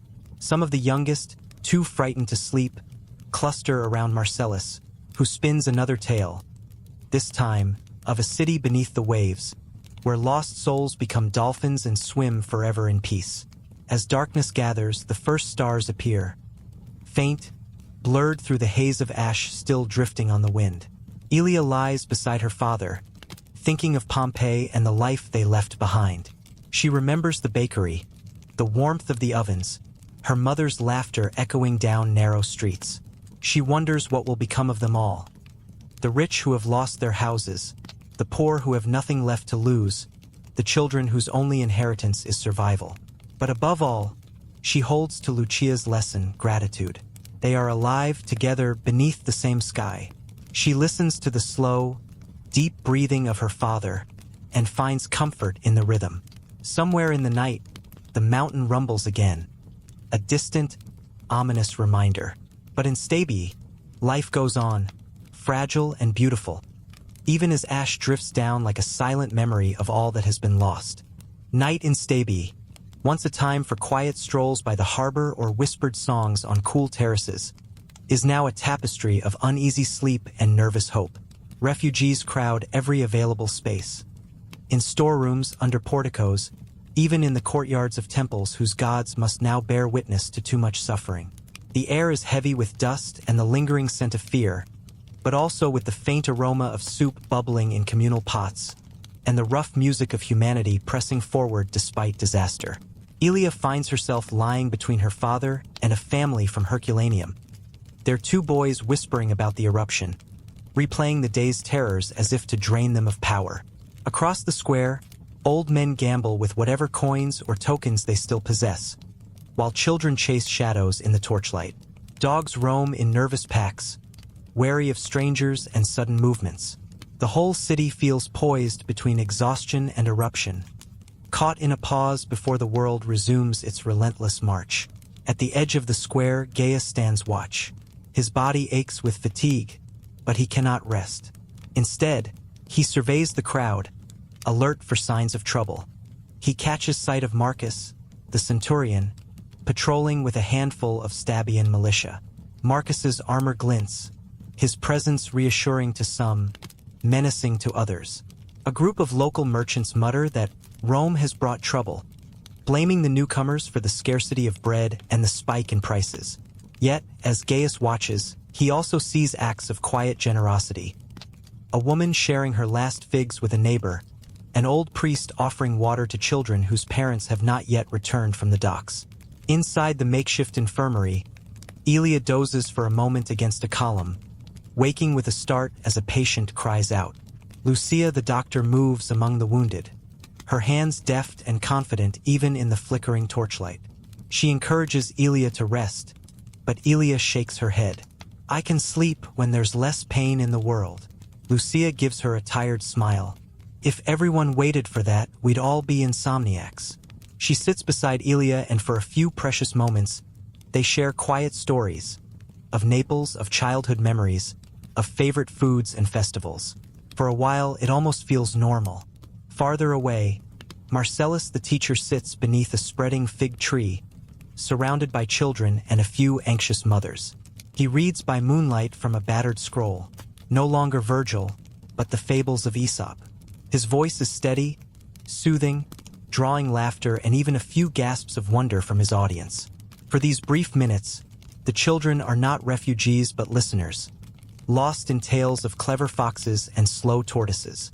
Elsewhere, Sabina the baker's widow walks the perimeter of the forum, offering leftover bread and honey to anyone hungry enough to ask. Her face, though lined with grief, is gentle, and her soft voice reassures the youngest children. "Eat," she says, pressing a slice into a shaking hand. "One day, the world will taste sweet again, yet not everyone sleeps or finds comfort. Tensions simmer just beneath the surface." In a corner of the forum, a group of Stabian youths argue with a refugee boy over a dropped coin.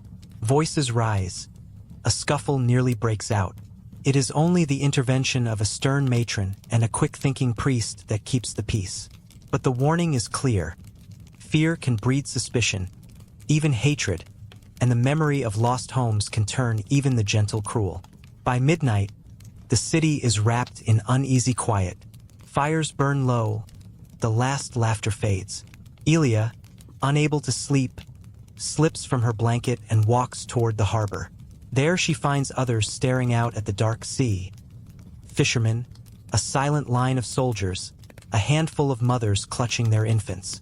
The moon hangs over the bay, painting the water with silver and gold, a beauty so intense it makes her chest ache. For a moment, the world seems paused between tragedy and hope. Standing on the shore, Elia's thoughts drift back to Pompeii. Her mother's laugh, the bustle of the bakery, the familiar rhythms of morning and market. She remembers the faces of neighbors, now scattered, lost, or buried. Tears slip down her cheeks, and she lets them fall. Beside her, an old woman speaks softly, almost as if to herself. "The gods have strange plans, but the sea endures, and so must we."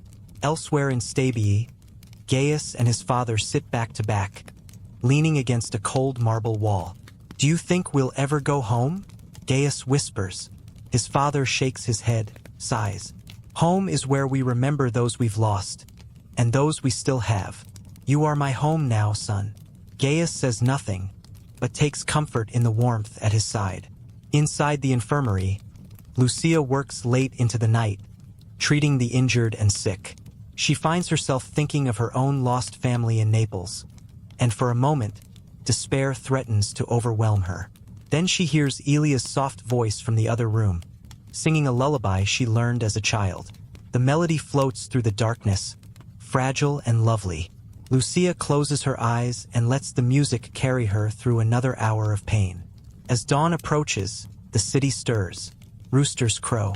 The first fishermen set out, casting nets into waters dusted with ash. Refugees rouse themselves, shake off sleep, and begin another day of waiting. Waiting for news, for family, for some sign that the world beyond Stabi still exists. In the main square, food is handed out, and a new list of missing loved ones is read aloud. Each name is a prayer, each silence a wound. Yet, through all the hardship, small acts of kindness ripple outward. An old Stabian man gives his cloak to a shivering girl. Children find wildflowers on the hillside, weaving them into garlands for the infirmary. A centurion gives his last coin to a young mother, telling her, "Rome will not forget you." These moments, small and precious, anchor the survivors to hope. As the sun rises over the bay, painting the ruins of Pompeii in soft gold and pink, Elia feels something shift inside her. Grief will always linger, but beneath it, the pulse of life grows stronger. She takes her father's hand and walks toward the future. One step, one breath, one day at a time. The gods may be silent, the mountain may sleep, but Stabi endures. And so, by grace and by grit, will its people. The first rays of sunlight creep into Stabi, brushing away the blue-black shadows of a night thick with dreams and memories. By the docks, the waves lap quietly, as if honoring the hush before the day's work. Smoke still drifts from distant hills, a reminder of what was lost. But the city is waking, not just to the pain of disaster, but to the stubborn need to begin again. Elia rises, her bones aching with the fatigue of days spent in fear and labor. Her father is already up, mending a fishing net for the harbor master in exchange for a basket of olives and bread. All around her, people are trading skills for food, using what they have to scrape together what they need. The old currency of Pompeii, coin, status, connections, has lost much of its value. Here, in the shelter of Stabi, it is the strong back, the clever hands, the willingness to share that keeps hunger at bay. In the temple square, Lucia the doctor sorts through salvaged herbs and bandages, organizing the supplies she fought to save from the chaos. She has become a pillar of the refugee camp, her authority respected, her advice sought after. She moves through the crowd, checking on the sick and wounded, giving quiet encouragement. When she encounters disputes, she settles them with firm words and, when necessary, a sharp slap to the pride. "We are all survivors," she reminds them. "We will not let anger finish what the mountain began." Across town, Marcus the centurion takes stock of his new life. The legionaries he once commanded have scattered. Some await orders, others seek work as bodyguards or porters. Marcus himself has become a liaison between the Stabian magistrates and the refugee leaders, mediating disputes, negotiating rations, and, when tempers flare, reminding everyone that Rome's justice is patient, but not infinite. He finds that his reputation as a soldier wins respect, but his willingness to listen wins allies. He is no longer just a commander, he is a peacemaker. Gaius, who only days before was a baker's apprentice, now finds himself in a different world. Unable to return to the ruined bakery of Pompeii, he volunteers at the docks. His hands, skilled at kneading dough, are put to work carrying sacks of grain and barrels of oil. It is hard, dirty work, but he relishes the camaraderie of men and women joined by necessity. At night, when blisters ache and muscles burn, Gaius dreams of bread, not as it was in Pompeii, but as it could be here, in this new beginning. The children of the refugee camp become the unexpected bridge between old and new. No longer confined to silence and tears, They invent games from bits of wood and discarded rope. They race in the alleys, their laughter piercing the gloom. Marcellus, the teacher, gathers them each morning on the steps of the forum, telling stories that mingle old myth with new reality. He gives each child a nickname: Vulcan for the boy who loves fire, Venus for the girl with the loudest laugh. In these names, in these stories, the children start to reclaim their sense of self. Sabina, the baker's widow, sets up a small table near the marketplace, where she barters bread and sweet cakes for whatever people can spare. A bit of cheese, a handful of nuts, an old cloak. Word spreads quickly. Her loaves are dense and dark, flecked with fennel and honey, and taste of memory and hope. Soon, both locals and refugees gather at her table. They talk about Pompeii, about family lost and found, about the stubborn thread of life that binds them all. A friendship grows between Sabina and a Stabian olive seller, an old man named Fortunatus who lost his own son years ago. They share stories and, for the first time in many days, they share laughter. But the path to unity is not without stumbles. Frustrations simmer. One afternoon, an argument breaks out at the water well. Refugees accused of cutting the line, Stabians accused of hoarding. Words give way to shoves, and only the swift arrival of Marcus and two priests prevents a full brawl. The incident leaves the community shaken, but also determined. A council of 10 is formed, 5 locals and 5 refugees, to settle disputes and manage rations. For the first time, the two groups have a common voice. In the evenings, as the sky blushes pink and orange over the bay, the people of Stabii and the newcomers gather in small circles. They share the last of the summer wine, sing songs of home, and mourn those still missing. For every tale of loss, there is a tale of bravery. A mother who carried her child for miles, a boy who led his blind grandfather to safety, a fisherman who rescued strangers from the surf. Elia and Gaius find comfort in one another's company. They talk of the lives they once had and the lives they hope to build. They walk by the water, listening to the sounds of the city returning to itself. A smith's hammer on the anvil, a vendor's shout, a flute played softly near the fire. One night, as the moon hangs high over the sea, Lucia invites a group of women to her tent. There, by the light of a single lamp, they weave garlands and share secrets. A Stabian girl teaches Elia a local lullaby. In return, Elia shares a recipe for honey cakes. The exchange is small but meaningful. For the first time, Elia feels she belongs not just to her memories, but to this new place, this new life. In the hills above Stabii, a shepherd who lost all his flock to falling ash finds a single lamb, alive and bleeding in a hidden fold. He brings it to the market where it becomes a symbol, a sign that not everything has been lost, that hope can survive even the worst disaster. As the days lengthen, routines take shape. Children return to lessons. Fields are cleared of ash and replanted. New friendships, new loves, new alliances blossom among the ruins. At dusk, the city gathers for the first festival since the eruption. A feast not of plenty, but of resilience.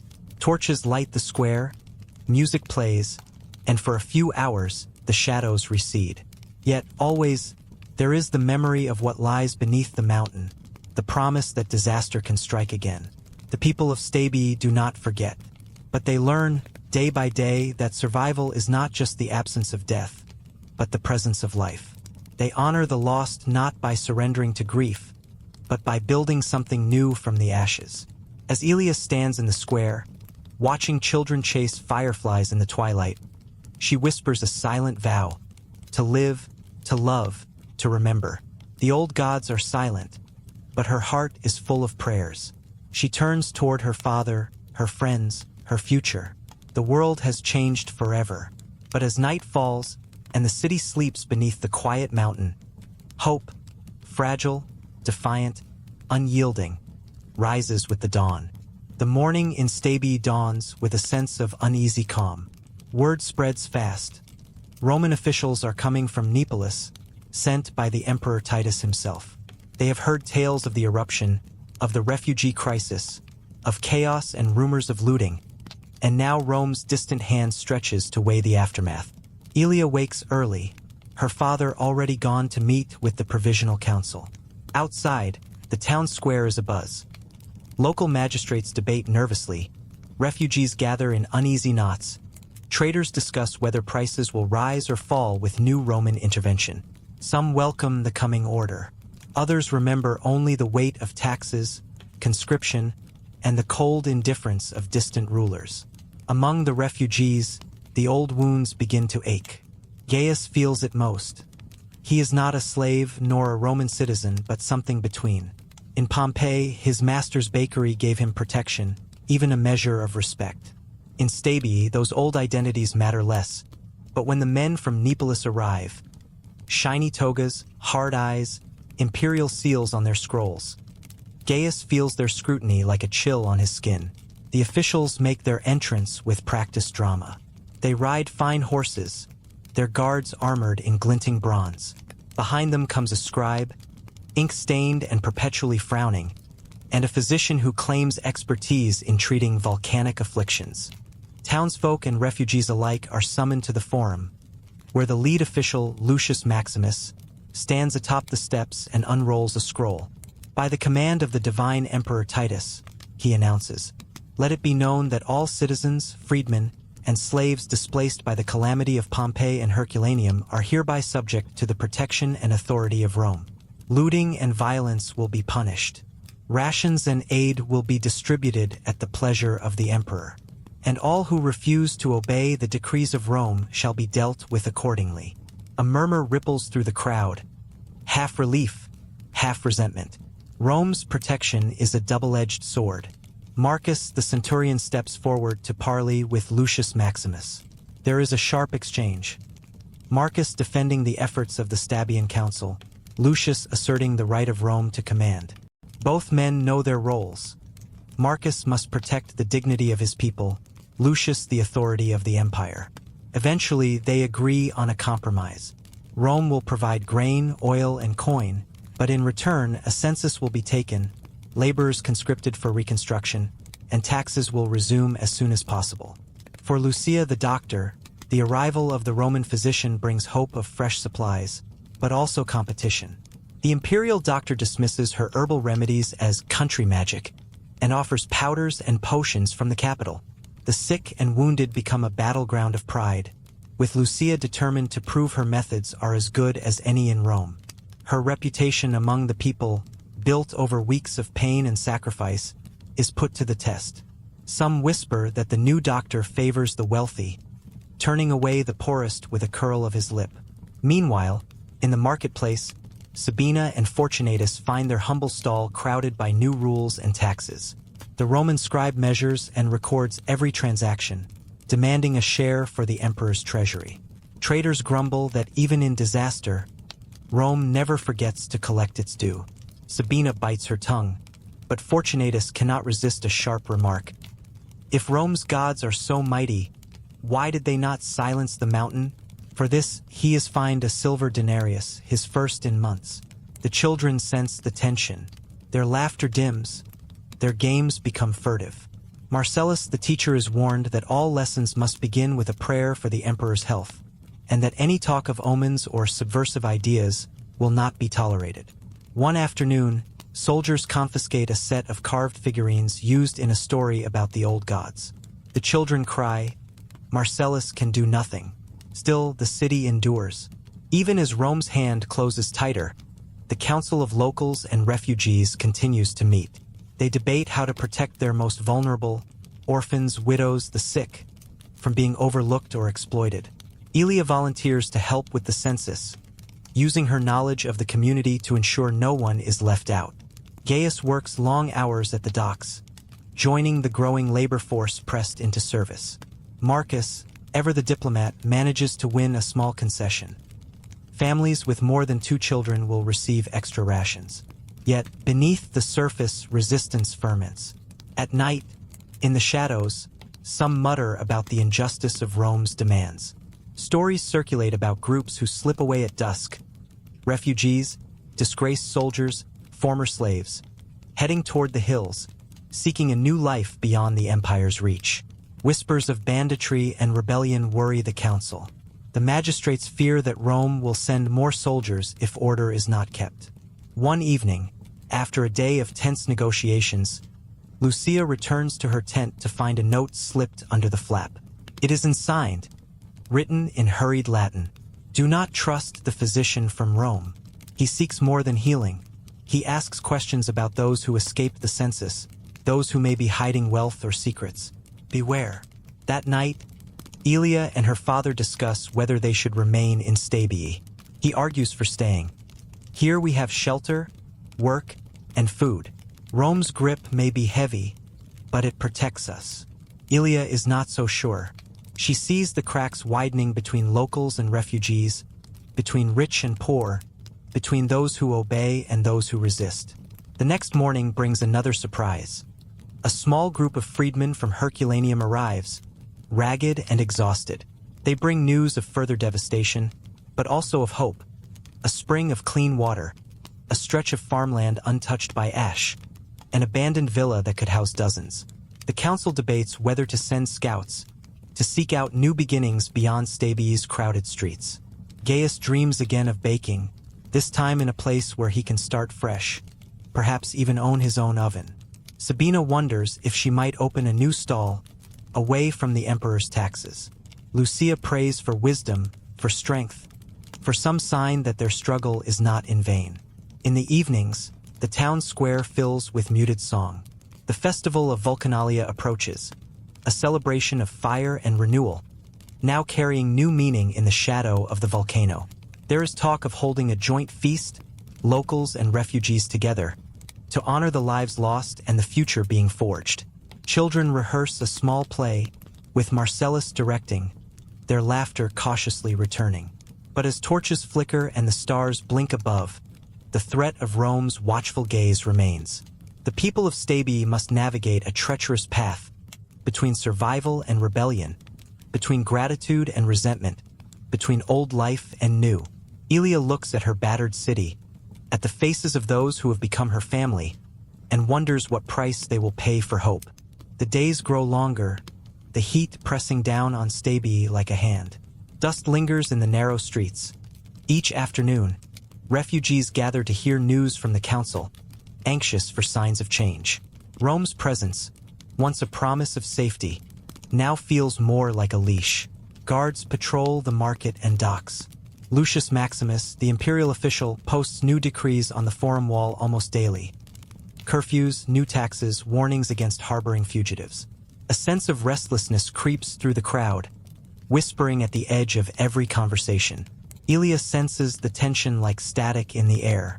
Each morning, she visits the makeshift census office, checking that her neighbors are counted, that none are left off the lists. But she sees the growing anger in the eyes of traders forced to pay Roman tariffs, the fear in the faces of former slaves who know a single mistake could mean punishment or conscription. She watches as the imperial physician, Drusus, moves from tent to tent, ostensibly caring for the sick, but asking pointed questions about families who arrived without papers, about gold rumored to have been smuggled from Pompeii. One evening, the council meets in secret. The magistrates, flanked by Marcus the centurion and Lucia the doctor, debate how to manage the city's growing problems. Reports of theft and missing supplies trouble the leaders. More troubling still are the stories that some refugees, especially the strong, the young, the desperate, have begun slipping away at dusk, heading toward the hills. Marcus argues that Pompeii must hold together, that their only chance is unity. But others, including some native Stabians, grow resentful of the endless needs of the newcomers. Why should we bear the emperor's burdens forever? Demands one merchant. Let them seek their fortune elsewhere if they wish.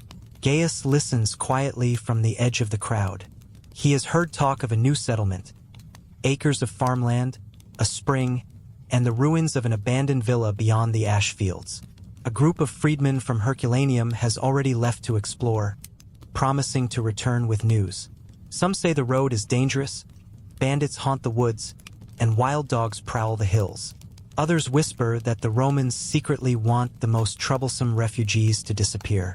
Sabina and Fortunatus, their stalls still under scrutiny by Roman officials, wonder aloud whether they should go too. Fortunatus dreams of land he can call his own, but Sabina is afraid. Afraid of the wilderness, of losing what little they have built in the months since the eruption, and of what might happen to the sickly old man who relies on her bread each morning. Lucia, the doctor, is caught between two worlds. The imperial physician increasingly undermines her, dismissing her herbal remedies as superstitious, telling patients to avoid her witchcraft. Yet, more and more people come to Lucia for help, trusting her kindness and experience over Drusus's arrogance. Late one night, Lucia finds a family huddled by her door. A mother and two children, feverish and coughing. They beg her to help, terrified of being reported as plague victims and quarantined by the Romans. Lucia tends their wounds in secret, risking a fine or worse. That same night, a hush falls over the refugee camp. News has come. The freedmen who left for the hills have returned, thin and exhausted but alive. They bring tales of hope and danger, fields that have survived the ash, wild grapes tangled over old stone walls, a villa whose roof still stands, and a spring bubbling fresh and clear. But they also tell of trouble. A band of former soldiers living rough, wary of strangers, of half-burned corpses on the roadside, evidence of violence or disease, and of a Roman patrol encountered by chance, demanding tribute for the right to settle new land. The council meets through the night, debating whether to risk sending a formal expedition. Marcus insists on leading it himself.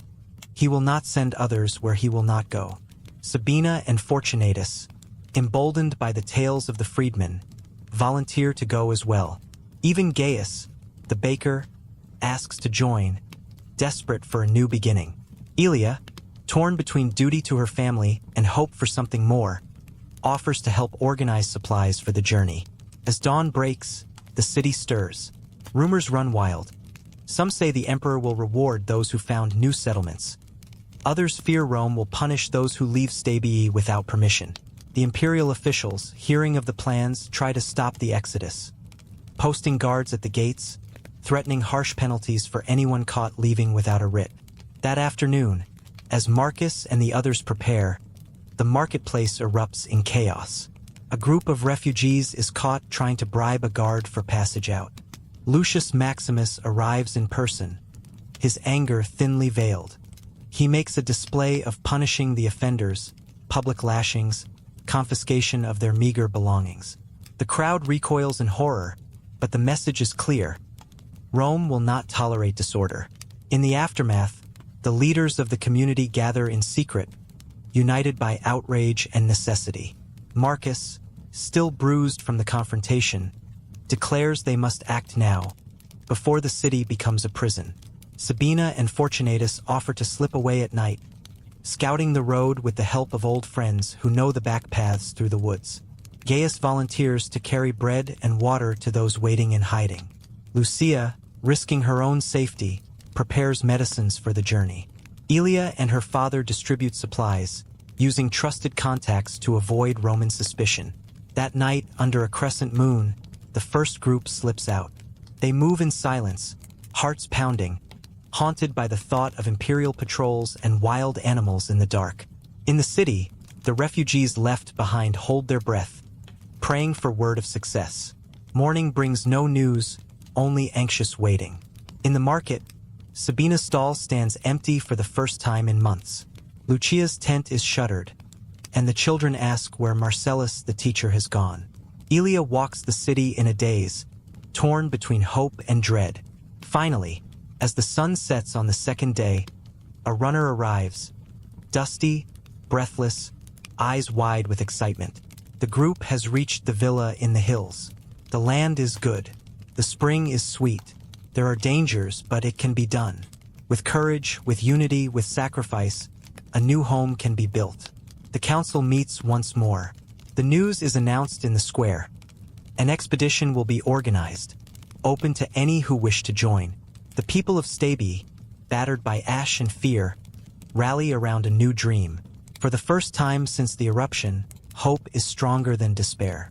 But as Ilia looks out over the city, watching families pack their bundles and say quiet goodbyes, she wonders what price they will pay for this chance at freedom. Rome's shadow is long, and their future remains uncertain. The crossroads beckon, one path leading to new beginnings, the other to the old life of hunger and submission. As the stars appear overhead, the people of Stabi choose to walk into the unknown. And in that choice, they begin to reclaim not just their lives, but their destiny.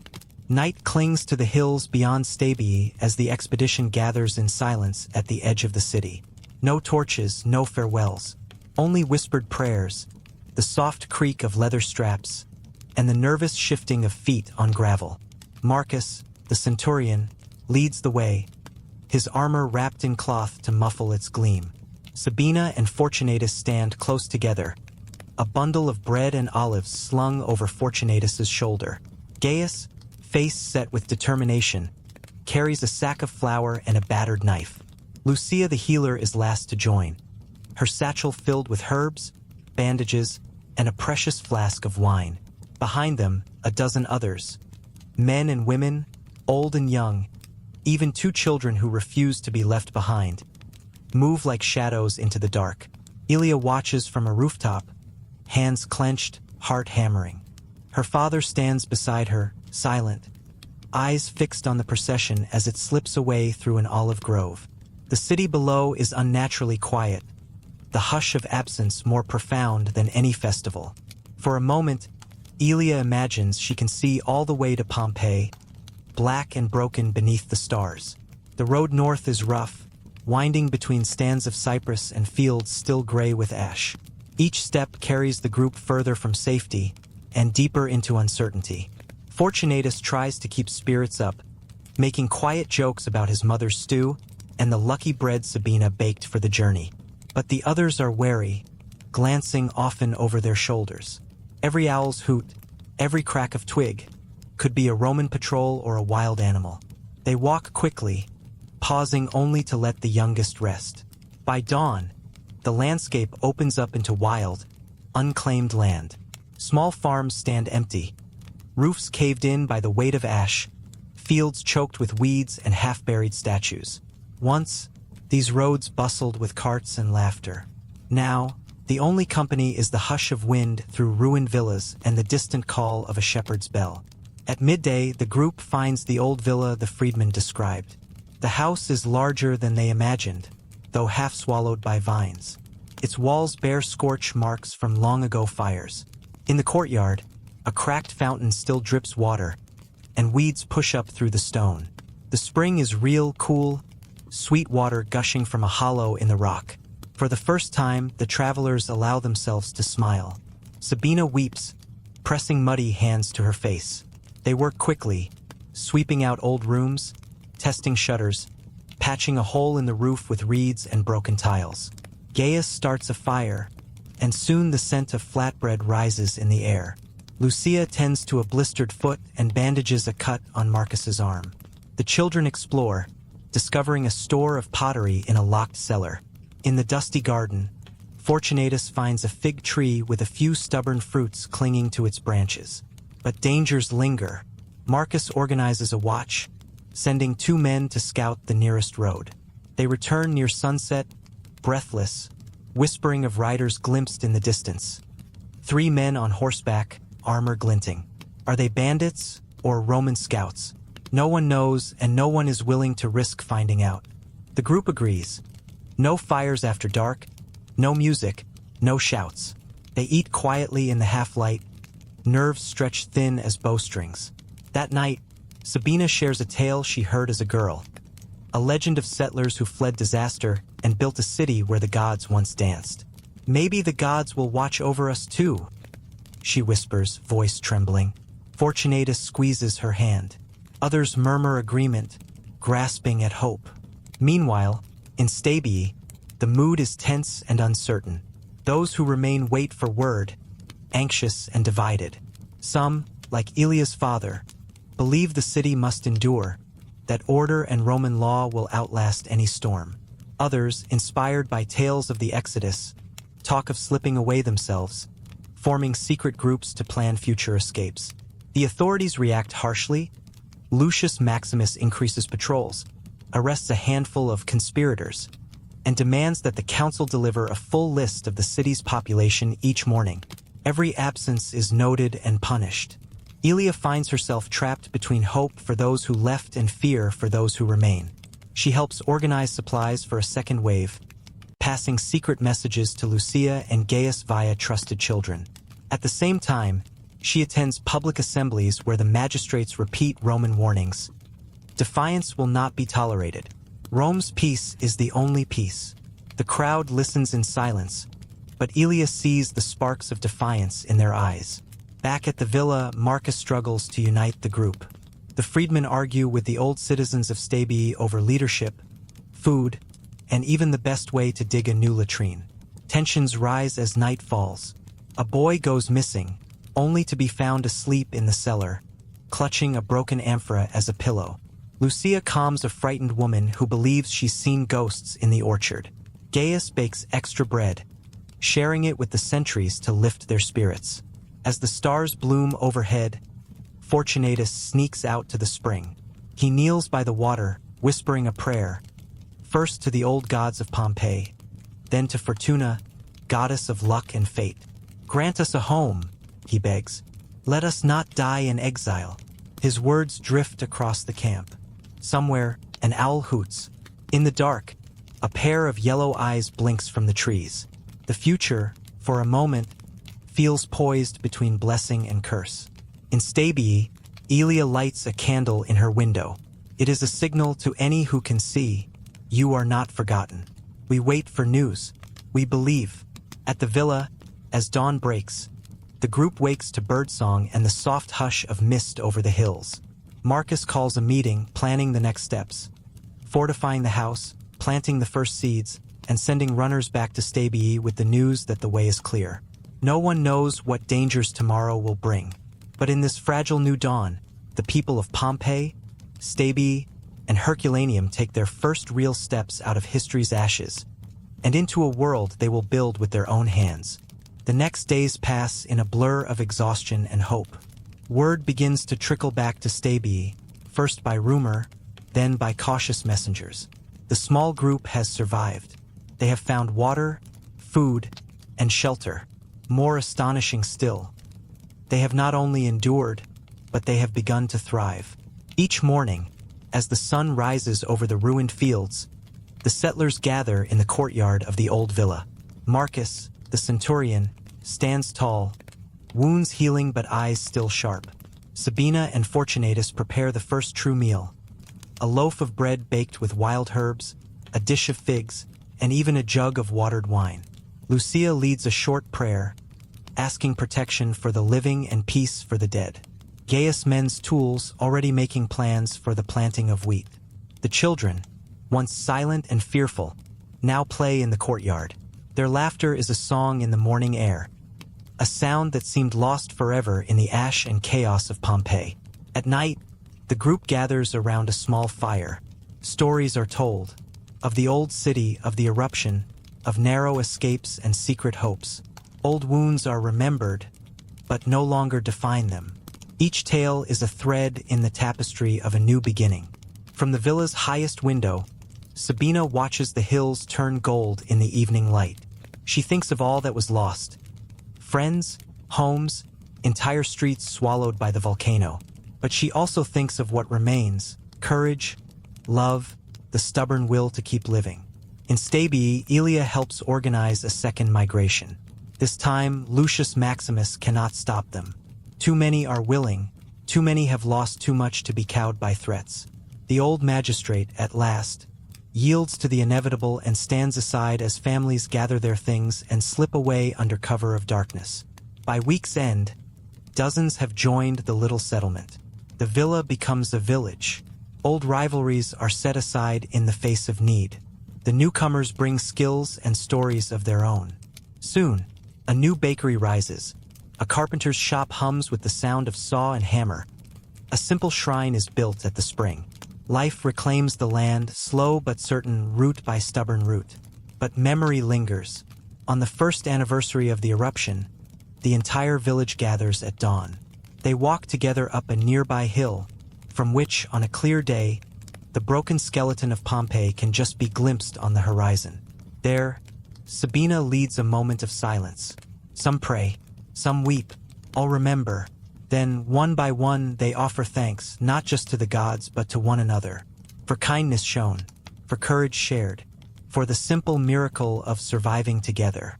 As the sun climbs higher, laughter returns. Children race down the hillside, their shouts echoing through the olive groves. Old men share wine. Women braid flowers into each other's hair. Marcus, once a soldier with no home, stands with Fortunatus and Gaius, watching the village bustle below. Perhaps, he says quietly, we are Romans still, but now we are something more. We are survivors. Night falls gently, the stars bright above this new home. The pain of Pompeii does not vanish, but it is woven into the foundation of what comes next. A city not of marble and empire, but of shared memory and stubborn hope. And so the story ends, as all stories must. Not with a final victory, not with forgetting, but with the quiet promise that, in the ashes of disaster, life and love will always find a way. Thank you, friends, for joining me on this journey. Walking the last streets of Pompeii, feeling the ash fall, and seeing a new world rise from the darkness.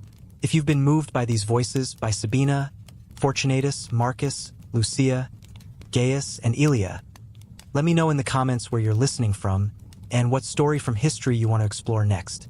And if you believe that even in the darkest night there's hope for a new dawn, please subscribe, leave a like, and share this with anyone who still dreams of ancient worlds. It means more than you can know. Until our next adventure, stay curious, stay kind, and never stop searching for the voices of the past, because their courage and love might just change the future. Good night, and thank you for listening.